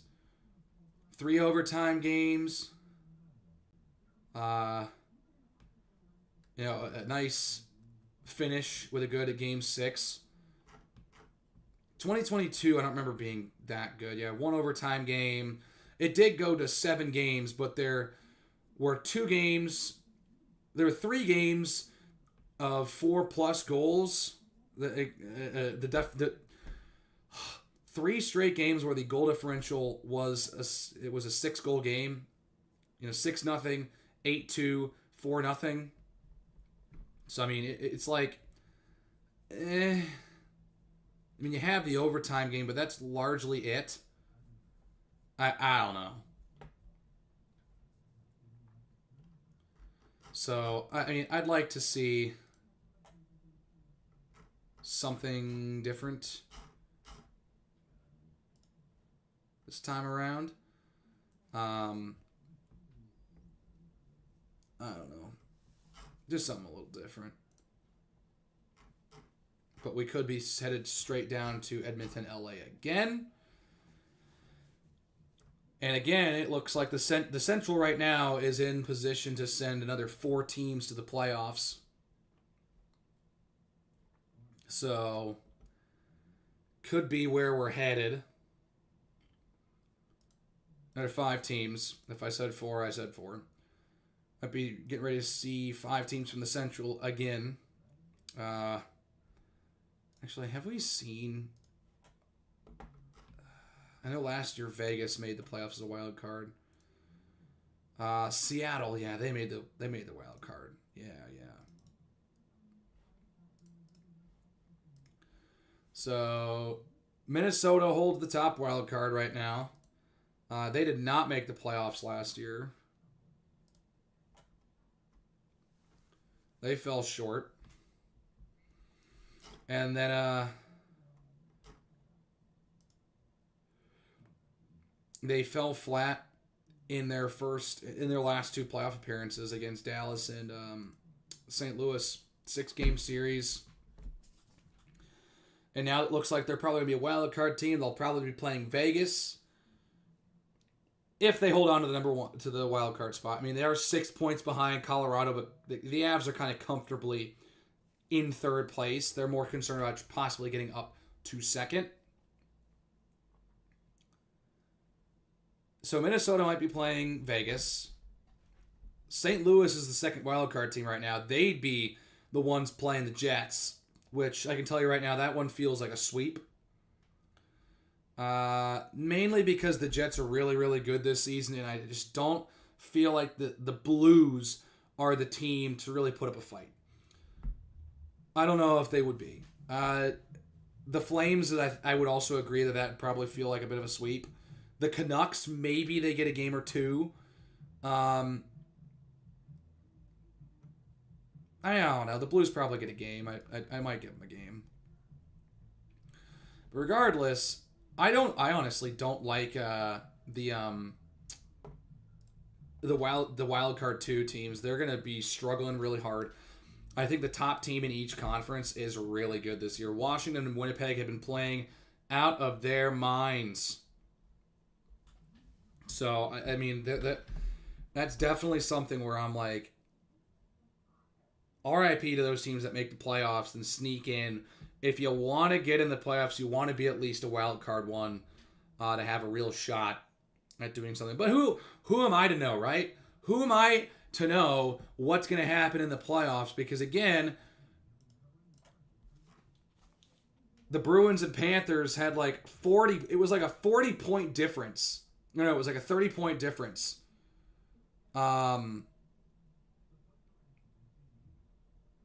In season outcome, like the Bruins had 135 points, the Panthers were at 92. You know, it's like, man, oh man.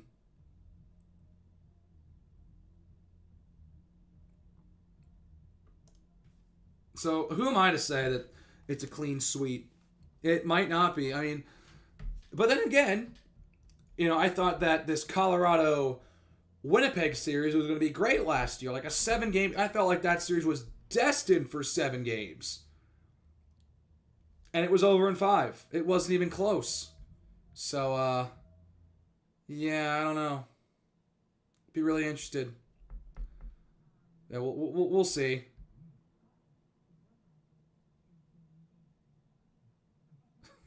What the hell are they doing? They're smashing a goalie stick in the studio show right now.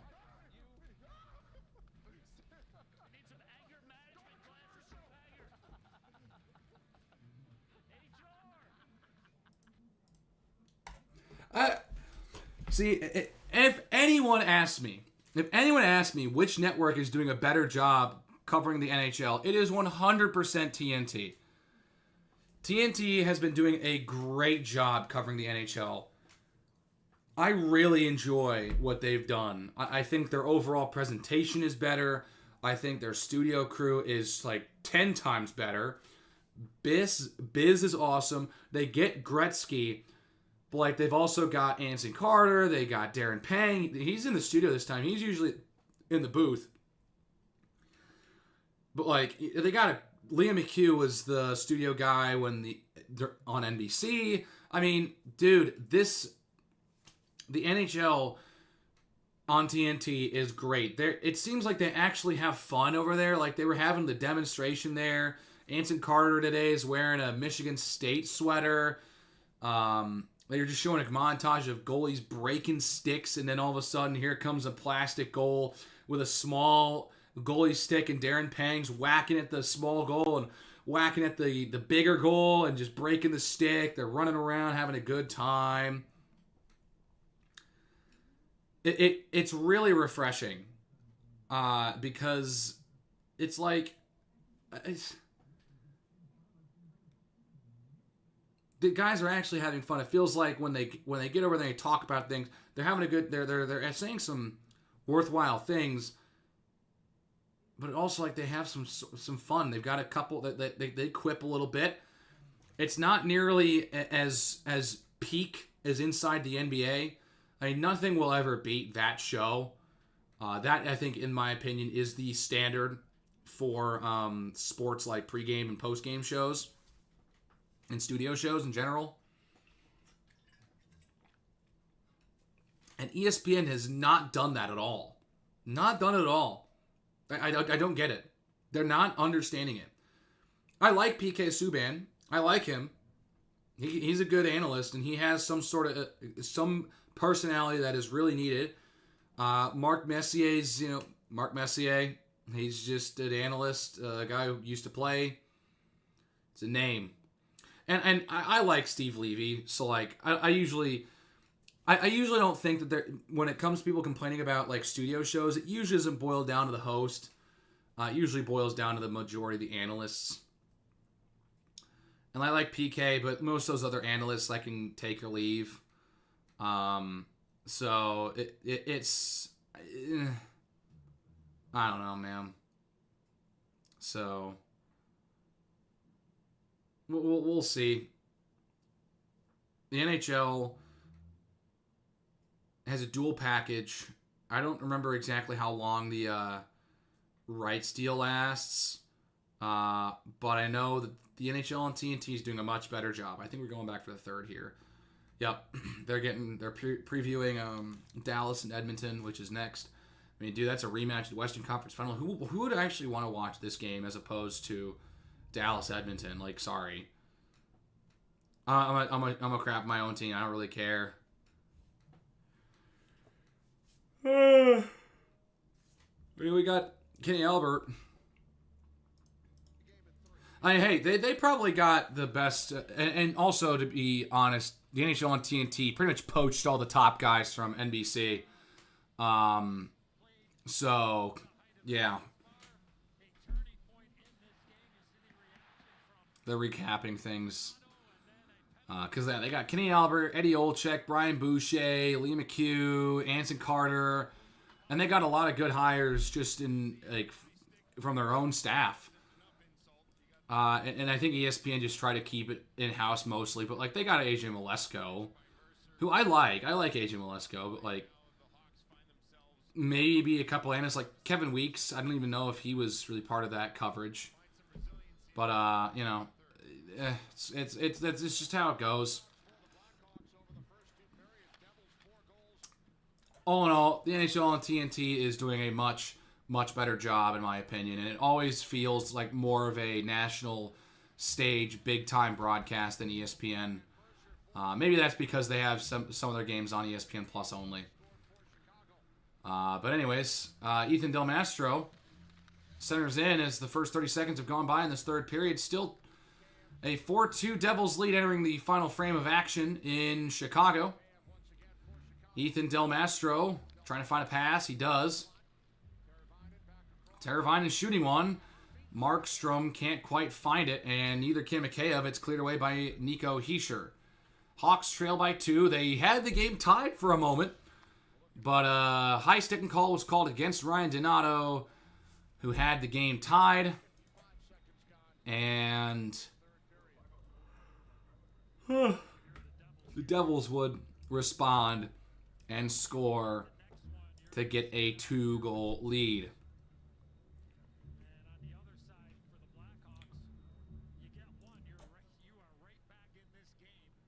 And so the Hawks have been playing catch-up for the majority of this game. They've gone down 2 goals 3 separate times, 2-0, 3-1, and now 4-2. Nearly had the game tied. And so pass across in front towards Bratt. He couldn't cleanly get a shot on Spencer Knight. That was a premium opportunity. Kovacevic throws one towards the net, and it's deflected away. Haula back to the blue line and dump back in. Levshinov gives it over towards Vlasic, and that is going to go over the glass. We'll have a stoppage in play. Sheldon Keefe's group looks to be headed to a first-round date with the Carolina Hurricanes. Head-to-head this season, both teams have won and lost 2 games. Pretty easy. They're not easy. Pretty even head-to-head matchup so far. And then, of course, their last playoff meeting in 2023 in the second round was won by the Hurricanes 4-1. And so here comes Dowling. Here's Tyler Bertuzzi now for Chicago. Elevates into the New Jersey zone. Kurashev trying to take possession of the puck away from New Jersey. It's loose, and Markstrom has to cover it up after it deflects off a skate and starts rolling to that goal.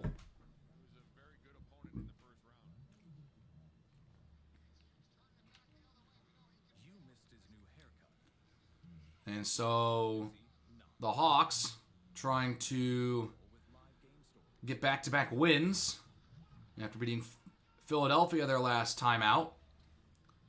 They scored 7 in that game.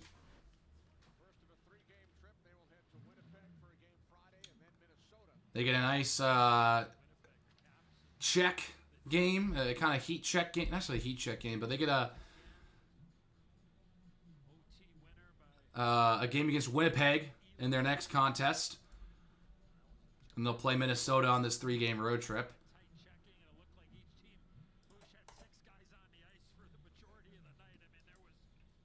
So, defensive zone draw for Chicago. Trying to climb back in this game here. Here's Landon Slaggert off the face-off. And he will send it into the Devil's zone. Markstrom trying to play it out, which he does, and it's quickly cleared out by New Jersey. Curtis Lazar just backhands the puck down into the Blackhawk half. Connor Murphy in the corner. Ahead to center. Slaggert trying to keep possession ahead for Chicago, which he does. Reichel spinning around. Here's a shot. And a stop made by Markstrom. Can't quite get a second opportunity. That's a big stop for Markstrom. Perfect opportunity for Chicago to try and get back in this thing. Good work from some of the younger guys, those speedy guys that able to make something work. Knight turns it over, but able to get back in his net before anything super dangerous happens. Mikheyev now pushes it ahead to Del Mastro. Ethan Del Mastro, a soft backhander towards Foligno, goes right by him and to the possession of a white sweater. And so now here's a takeaway. Mikheyev, tough angle shot off the glass. And Vlasic now towards the net, trying to go backdoor towards Mikheyev. He was not in the right position. It's cleared away by New Jersey. Re-entering the zone is Teravainen, but he's offsides. And so it's going to be a neutral zone face-off coming up.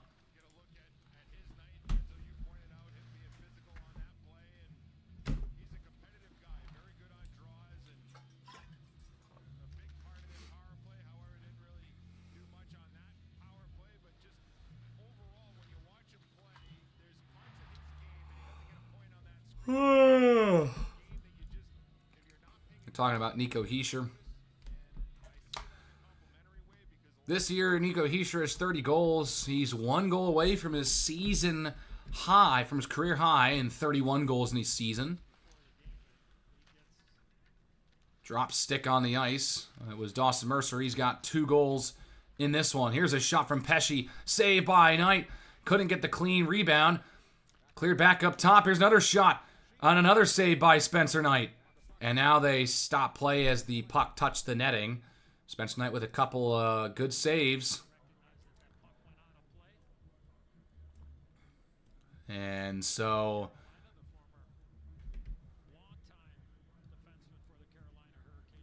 it's going to be an offensive zone draw for the New Jersey Devils, who are holding on to a 2-goal lead. 4-2 on top of the hometown Blackhawks. And it's nearly a clean win. I mean, a little too clean of a win from Foligno. No one on New Jersey moved. They'll do the face-off over again here.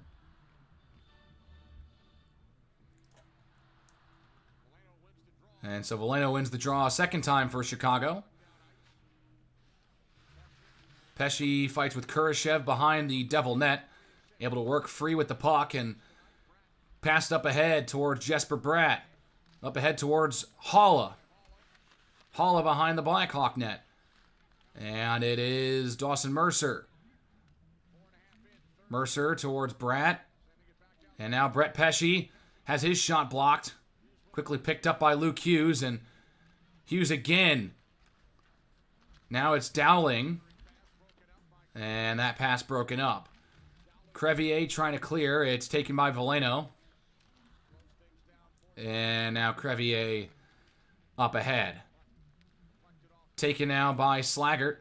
Landon Slaggert over towards Tyler Bertuzzi. He tried to whack it back to Slaggert, and instead it finds the stick of Stefan Nason up ahead towards Dowling. He backhands it by Del Mastro into the right wing corner in the Chicago zone. And the puck loose towards the slot. Lucas Reichel comes away with it. 2-on-2. It's Reichel and Slaggert for Chicago. Reichel just throws it to the net where the save is made by Markstrom.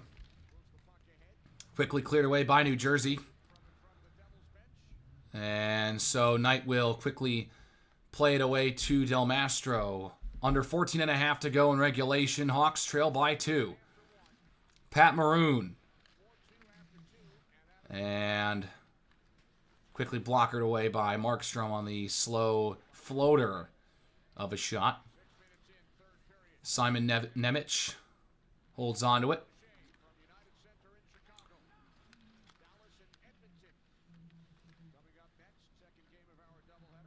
Puck is loose at center.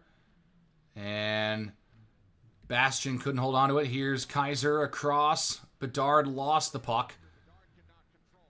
And Bastian takes control one more time. Backhands it towards Tatar. And so now here's Kovacevic trying to tip it toward, or trying to have Meyer deflect it. He still wins possession of the puck. Hits off the side of the net, where Tatar now finds Meyer again. Tough angle shot, can't squeeze it by Spencer Knight. Meyer again trying that same spot, and it missed again. Tatar again. Over towards Hischier, where it's taken back now by Teravainen, gets in front of that pass, and they cleared away. Markstrom quickly playing it away. Kept in by Chicago. Here's a shot and a save from Markstrom on Murphy. And Mikheyev wrestling for it, and Bedard cannot take possession. And so Spencer Knight plays it away, standing up to Connor Murphy. Nick Foligno.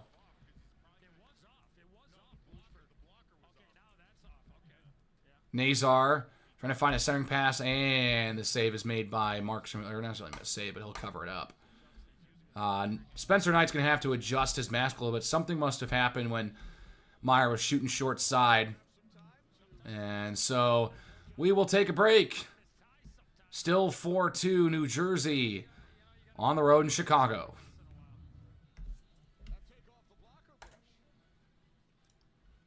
Man, dude, they can't find anything. Dude, this offense is bad. It's unbelievable. They can't find any great, they cannot consistently get good scoring chances. I know that there are a lot of young guys, and I'm not putting it a lot on the young guys. There are some of these other more experienced guys that just are not making plays.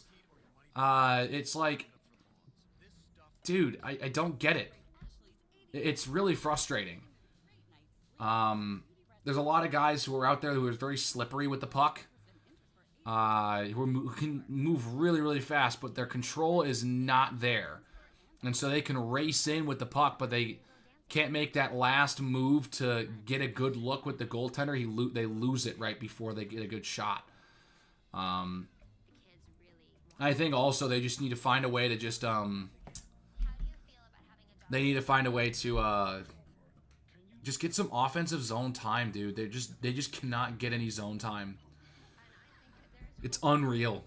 They can't get any zone time. It's borderline frustrating at this point. Modern geniuses think twice. Rule breakers second guess. And visionaries see things differently. But here, the greatest chefs on earth risk everything at the spin of a wheel. This is the world's ultimate culinary competition where 32 of the best chefs ever face off, but only one can be champion. Ugh. It's time to put it all on the plate. All new Tournament of Champions, Sunday night at 8. See it first on Food Network. Stream next day on Max. Ugh.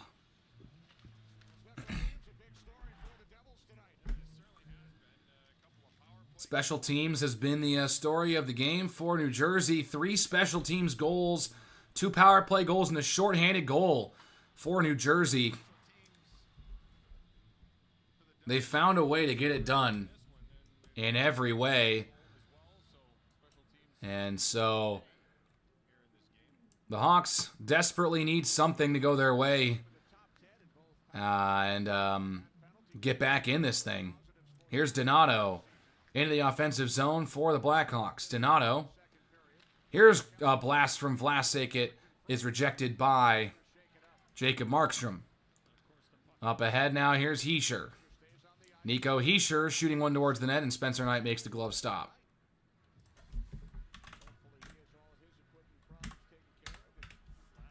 Just over 12 minutes to go. Devils up by 2.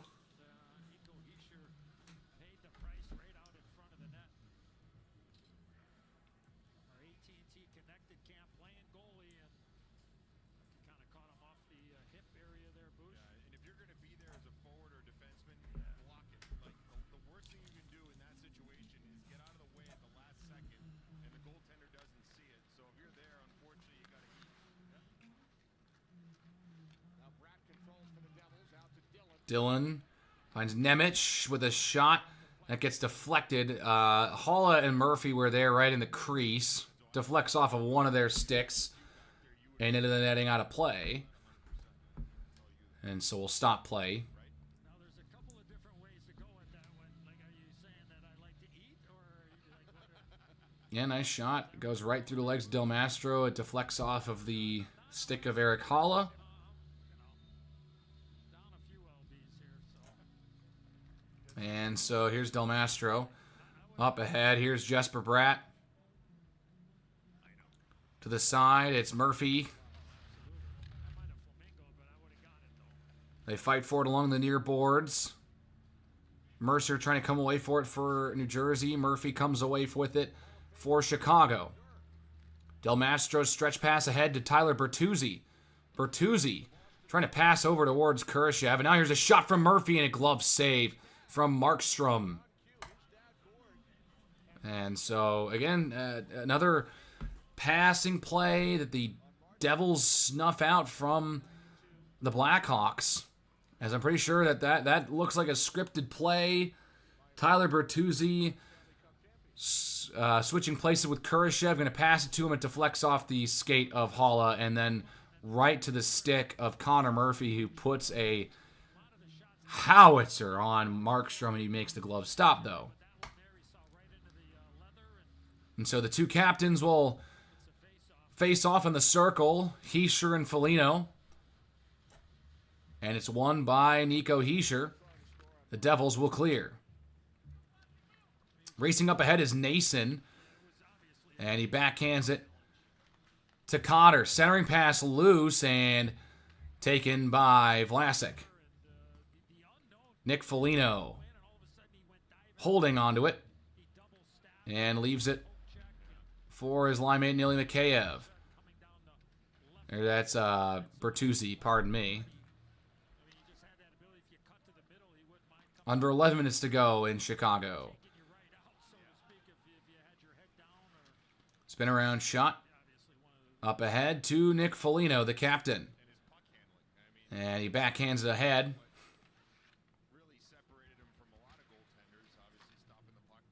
Kaiser had it taken away. Here comes Tatar. Spins around with two defenders on him. Across, trying to find Hughes. It skips by his stick. And Foligno falling along the Blackhawk bench, able to get it towards Kaiser, who sends it in, and Markstrom will play it away. About 10 minutes to go in regulation between the Devils and Blackhawks. Here's Kaiser. Over to Reichel. And now Maroon trying to find a pass up ahead towards Reichel and can't do so. Maroon rolling it to Markstrom. Has to play it away. And now back out to center. And it goes off of the stick of Del Mastro and taken back by the Devils. Palat. And Dylan will circle it around. Slaggert had taken away. Here's Nemec.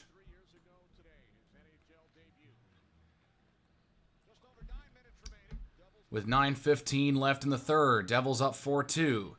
Hawks trying to find an answer.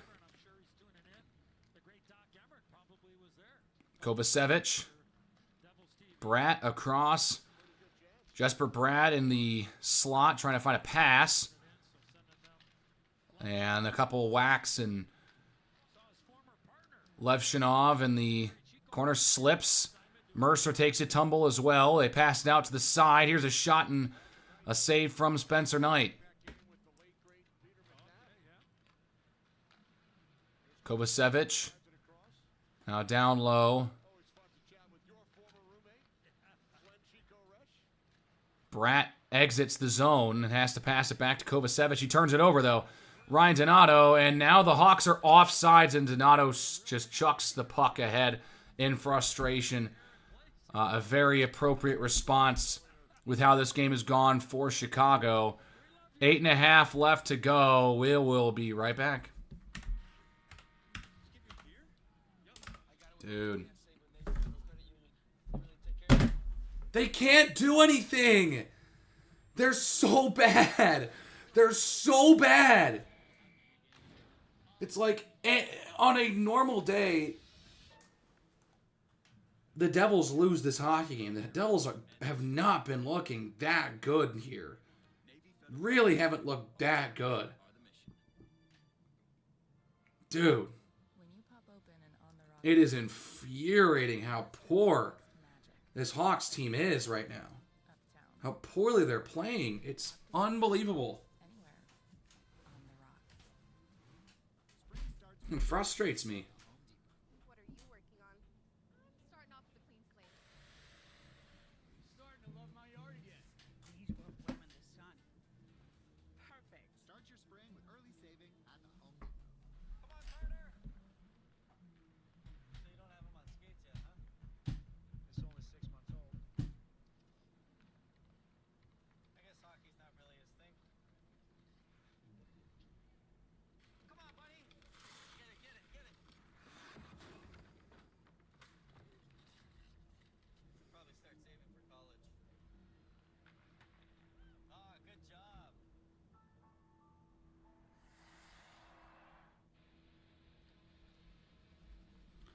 8.5 left in the third period.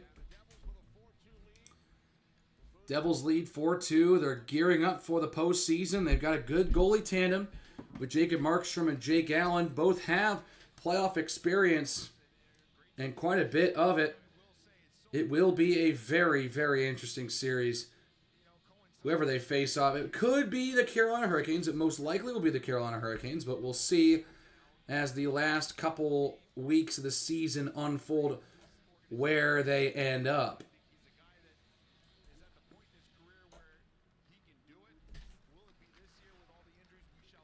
And so it's sent in. Over towards the side. Behind the Hawk net, it's Connor Murphy trying to clear it. Luke Hughes keeps it in. And Spencer Knight will cover up with 8:02 left. A lot of expectations for the Devils coming into this season, especially after missing the playoffs this past year. This is a big season. And so, we'll see. At 10 o'clock. Don't miss Friday Night Showdown as the NHL Network has the Utah Hockey Club and the Florida Panthers. 8 minutes left. And Kaiser will circle it around the boards. And with the Devils up 4-2, it feels like they've kind of controlled this game. It will pick up this victory. Unless something can happen and the Hawks can get something going here. Here's Holla. Over the side. And it is sent back into the Hawk zone with under 7.5 to go. Both teams just kind of feeling it out here. Nazar up towards Teravainen.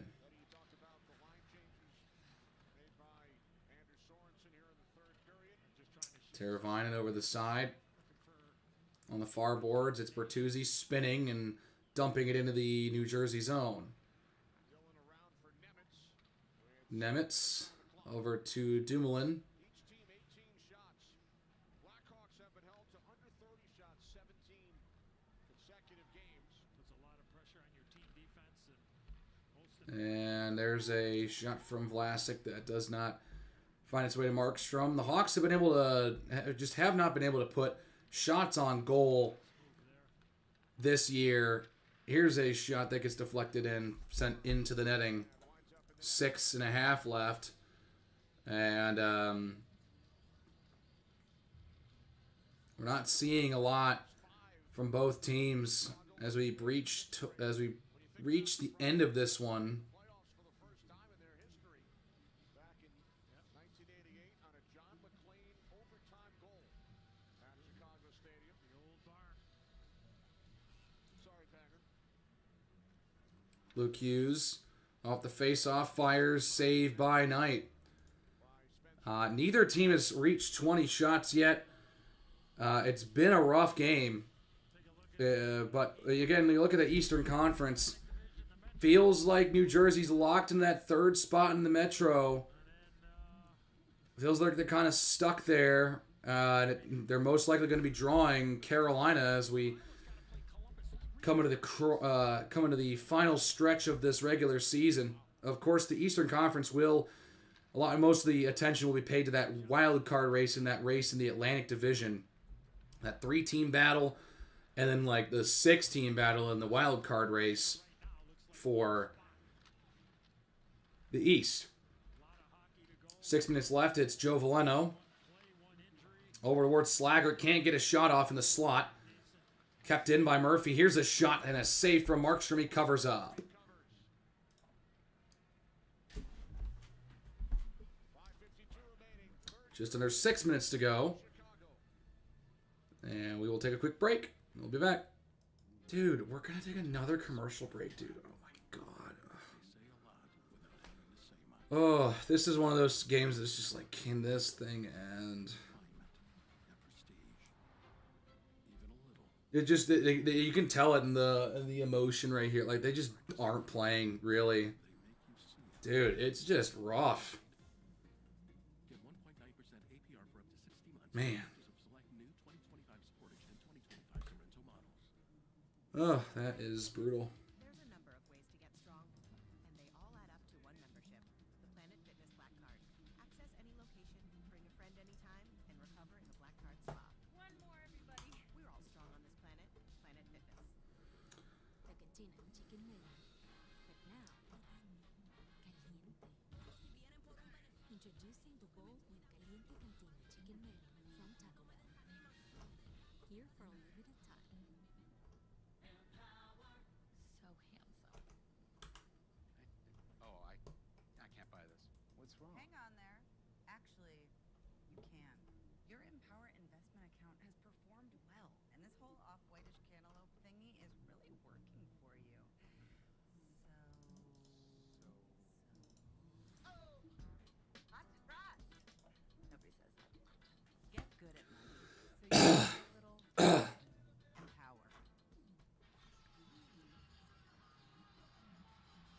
Under 6 minutes remaining in Chicago, Sheldon Keefe and his Devils with a 4-2 lead. Luke Hughes with 3 assists tonight, matching a career high. Luke Hughes has 3 assists tonight for the Devils as we return to action in Chicago. Been a huge part of the Devils' success in this contest. Dougie Hamilton, push. Hawks desperate to find another goal here. That shot deflected and then hit the side of the net after it rolled away. Here's Alex Vlasic to grab it behind his own net. Spins away from an approaching Timo Meyer. And so Connor Bedard up ahead towards Mikheyev before it's whacked away by Brent Pesce. 5.5 left. It's Connor Murphy. And the Hawks staring down the barrel of another loss in a season that has been lost. Bedard couldn't get to the loose puck. Racing up ahead is Tatar. And Kaiser trying to find something. But the Devils able to take control in the offensive zone as the centering pass is deflected off the stick of Connor Murphy and out of play.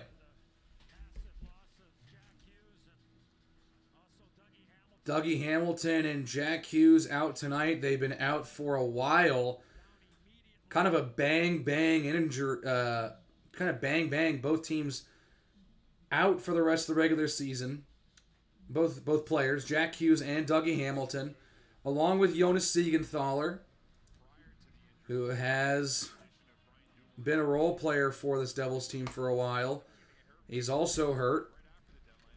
And this Devils team, for sure, would really like those three players back for the playoffs when they come around in just a few weeks. Teravainen up ahead toward Nazar. And Teravainen trying to put it towards the net. Can't do so. And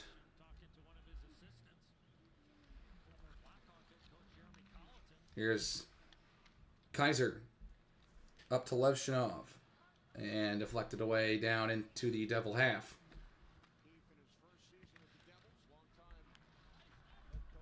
The Devils are led by head coach Sheldon Keefe, who's the head man in Jersey for the first time this season. Jeremy Colleton, a former Blackhawk head coach and assistant to Keefe's, back in the United Center, where he coached the Chicago Blackhawks after Joel Quenneville had his time end in the Windy City. Anders Sorensen has had to take over a team that was bottom 2 last season. They're going to go empty net. The Hawks are going to empty the net with 4 minutes to go. It's going to roll down, and that's icing. Wow, we're going to see some empty net play. This is surprising. Spencer Knight just waiting on the bench. So we'll see. I mean, an interesting call from Sorensen.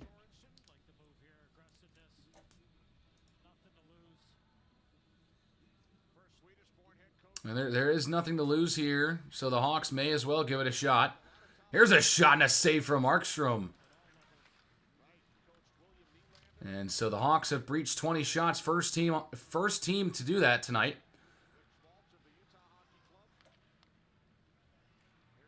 Bedard back to Vlasic. He's got it again. Bedard winds up and he breaks his stick on the slap shot. Broke his stick in half, kept in for a moment, and taken back by the Devils. Up ahead towards Cotter. Will not be able to put it in the empty net. A nice play from Teravainen. Keeps it out of there. 3.5 to go. Bedard finds Teravainen. And he sends it into the zone. They fight for it. It's stuck at the blue line and sent right back in. Bedard, tough angle shot. And it deflects away. Levshinov towards the net. And a save made by Markstrom. Nazar with the redirection there. Bertuzzi. Back to Levshinov. Now Teravainen. Down low for Bedard in the left wing circle. Back up top. Levshinov. Shot, save, rebound. Score! Frank Nazar, and it's a 1-goal game. The Blackhawks not done yet. They get an empty net goal from Frank Nazar.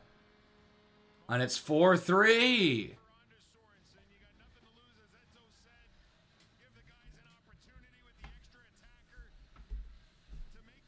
Oh boy. Seeing something happen. I mean, ooh boy. That's a good rebound. Just on the rebound, Frank Nazar. Levshinov with a deflection from Donato probably. And then a juicy rebound given up. And Nazar puts it in. I don't think that was deflected. Levshinov has had a pretty good game. If there's one or two things I'll take away, Levshinov hasn't looked too bad tonight, in my opinion. But the net will. It looks like they're gonna keep. Yeah, they're gonna keep the net. Their net's gonna be filled by Knight, And then they're going to get possession, and I think he's going to go back to the bench. Foligno towards the net, can't put it in. And cleared away by the Devils. Knight back in there for Chicago. We'll see if they decide to clear and get Knight out here soon. So here's Vlasic, sends it in. Markstrom back to Dumoulin. Skips off the stick of Heischer and cleared by the Devils.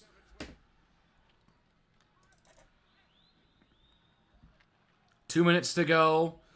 4-3 Devils in front by 1. There goes Spencer Knight.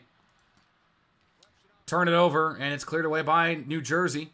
Donato back towards Teravainen. And so that top line, the extra attackers situation for Chicago. And they battle away in the far boards for that loose puck. Minute and a half left. Poked out, kept in by the Hawks. Bertuzzi flushes it around the boards, and Donato back around for Bedard. Wrestling with Teravainen over there with Haula. Now squeaks away out of the zone. Bertuzzi slaps it around the board. And Teravainen looking for possession. Bedard fans on a shot, and it's played ahead. Empty net. Missed. Meyer could not put it in. Final minute from Chicago. Donato. His pass a little too far behind, and it will exit the zone. So there's only 45 seconds left. Hawks need to get something going here. And Kovacevic can't quite hold on to it. And it's cleared away. There's a stoppage in play with 33 seconds left.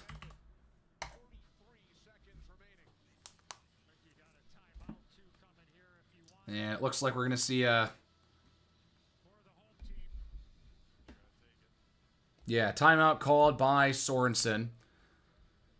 And so with 33 seconds left, the Hawks are going to take their timeout.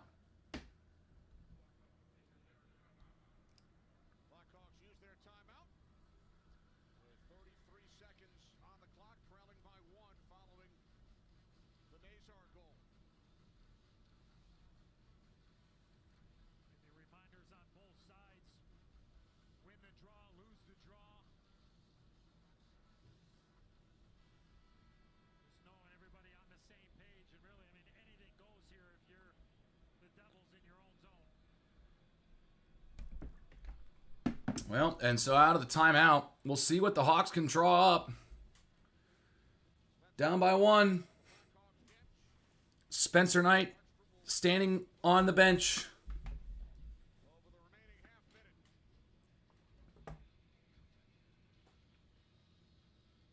6 skaters on the ice for the Blackhawks. Hawks have 6 skaters. And Nazar and Heischer in the face-off circle. And there's a tie-up. And still fighting for it. Nazar has it. Back to Bedard. Across. Here's a shot and a save from Markstrom. It goes behind the net. 20 seconds to go. And it's cleared away. And ahead towards Stefan Nason. Empty net goal is in for the Devils. And that will end this one. 5-3 New Jersey. They've put this one away with 11 seconds left. Puck off the wall. Excellent stick there by Timo Meyer. And so the Blackhawks are going to fall here. Stefan Nason has potted at his 20th goal of the season. That is his career high for the 11-year veteran out of Plano, Texas. And so that is going to wrap things up. We'll play the final 10 seconds. They'll hold on to it. Nemitz up ahead off the boards. And the Blackhawks will drop another game. The Devils have won game number 38 this season. The Blackhawks have lost game number 42 this season. And so the Devils win this one 5-3 over the Chicago Blackhawks. That'll do it in Chicago. The Blackhawks will play their next game in 2 days at home against the Vegas Golden Knights. New Jersey will play in Winnipeg their next time out. And so not a stellar game for the Devils, but they're able to get the win, which is all that matters. They win it 5-3 over the Blackhawks. And that's it. So long. All right, cut. Dude, that was bad. They're bad. They're bad. They're really bad. Holy cripe. They stink. Like I knew they were bad, but holy cow, they were awful in that game. I don't know how they got 3 goals.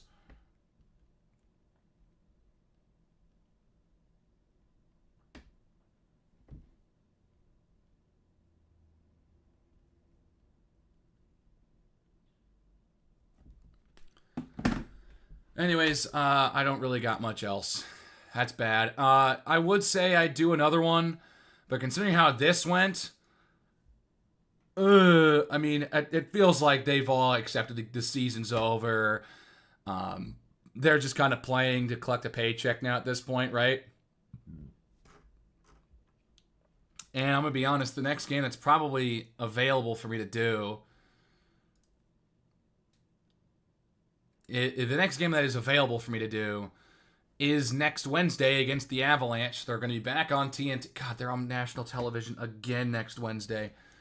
And then that Friday against Washington, maybe. But, I mean, maybe I do their game against the Avs. But outside of that, that would be the last stream. If I do another stream, it'd be next week, next Wednesday, when they play the Avalanche. Other than that, that's probably it. I mean, there's just no possible way, in my opinion, that I probably do one of these. Plus, it's a later start, too, so I don't know if I'd even do it. I'd be able to do it in the first place. So, I don't know, man. Man, that sucks. That was a bad hockey game. That was a bad hockey game. That was just not a good hockey game. I'm just going to tell you that right now. That was not good. So, if anyone is watching and you've got some final thoughts or any questions you want to ask, drop them in below. If not, I will just go ahead and end the stream. Devils win 5-3. That's kind of the way the cookie crumbles. That was just not a good hockey game again. I don't know what they were.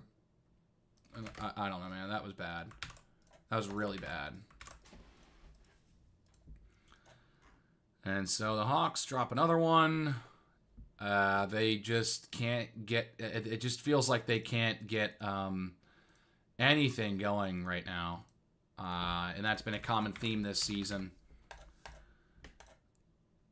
And it just felt like maybe once they hired once they fired the head coach, that's... The problem is, I don't know when it gets better. They're so bad right now. You think like, oh, if they make the right moves, maybe they can compete for a spot. No. I don't see them competing for a spot next year, maybe even the year after that. It might be another 2-3 years before we see the Hawks in the playoffs again, which is going to kill me. It's going to kill me inside. Like, seriously. How is this team this bad for like the 3rd straight year? How is this team a bottom 3 team in the NHL for like the 3rd year in a row? This is unreal. Something's got to change. We got to find a way to pay someone. You're to bring someone in. And you have a couple pieces. It's not like it's all bad. It almost is all bad. You have Connor Bedard. That's about it. The team can't play as a team. You have some promising prospects. You gotta hope they develop. And the faster they develop, the better. That's the bottom line. If you can't develop your players in the minor system in any way, they're just going to continue to suck. So I have no idea when this thing gets better. So it's that was bad. That was really bad. Yeah. Doesn't look like we have any sort of comments or questions, so I'm going to go ahead and end the stream here. If you liked it, please like this and subscribe for some more Chicago content or whatever. Yeah, this was rough. This was rough. This is a bad hockey game. Yeah, the Hawks have completely given up. It's pretty clear. So, yeah. Anyways, that's all I got. I'll see you guys later. Bye.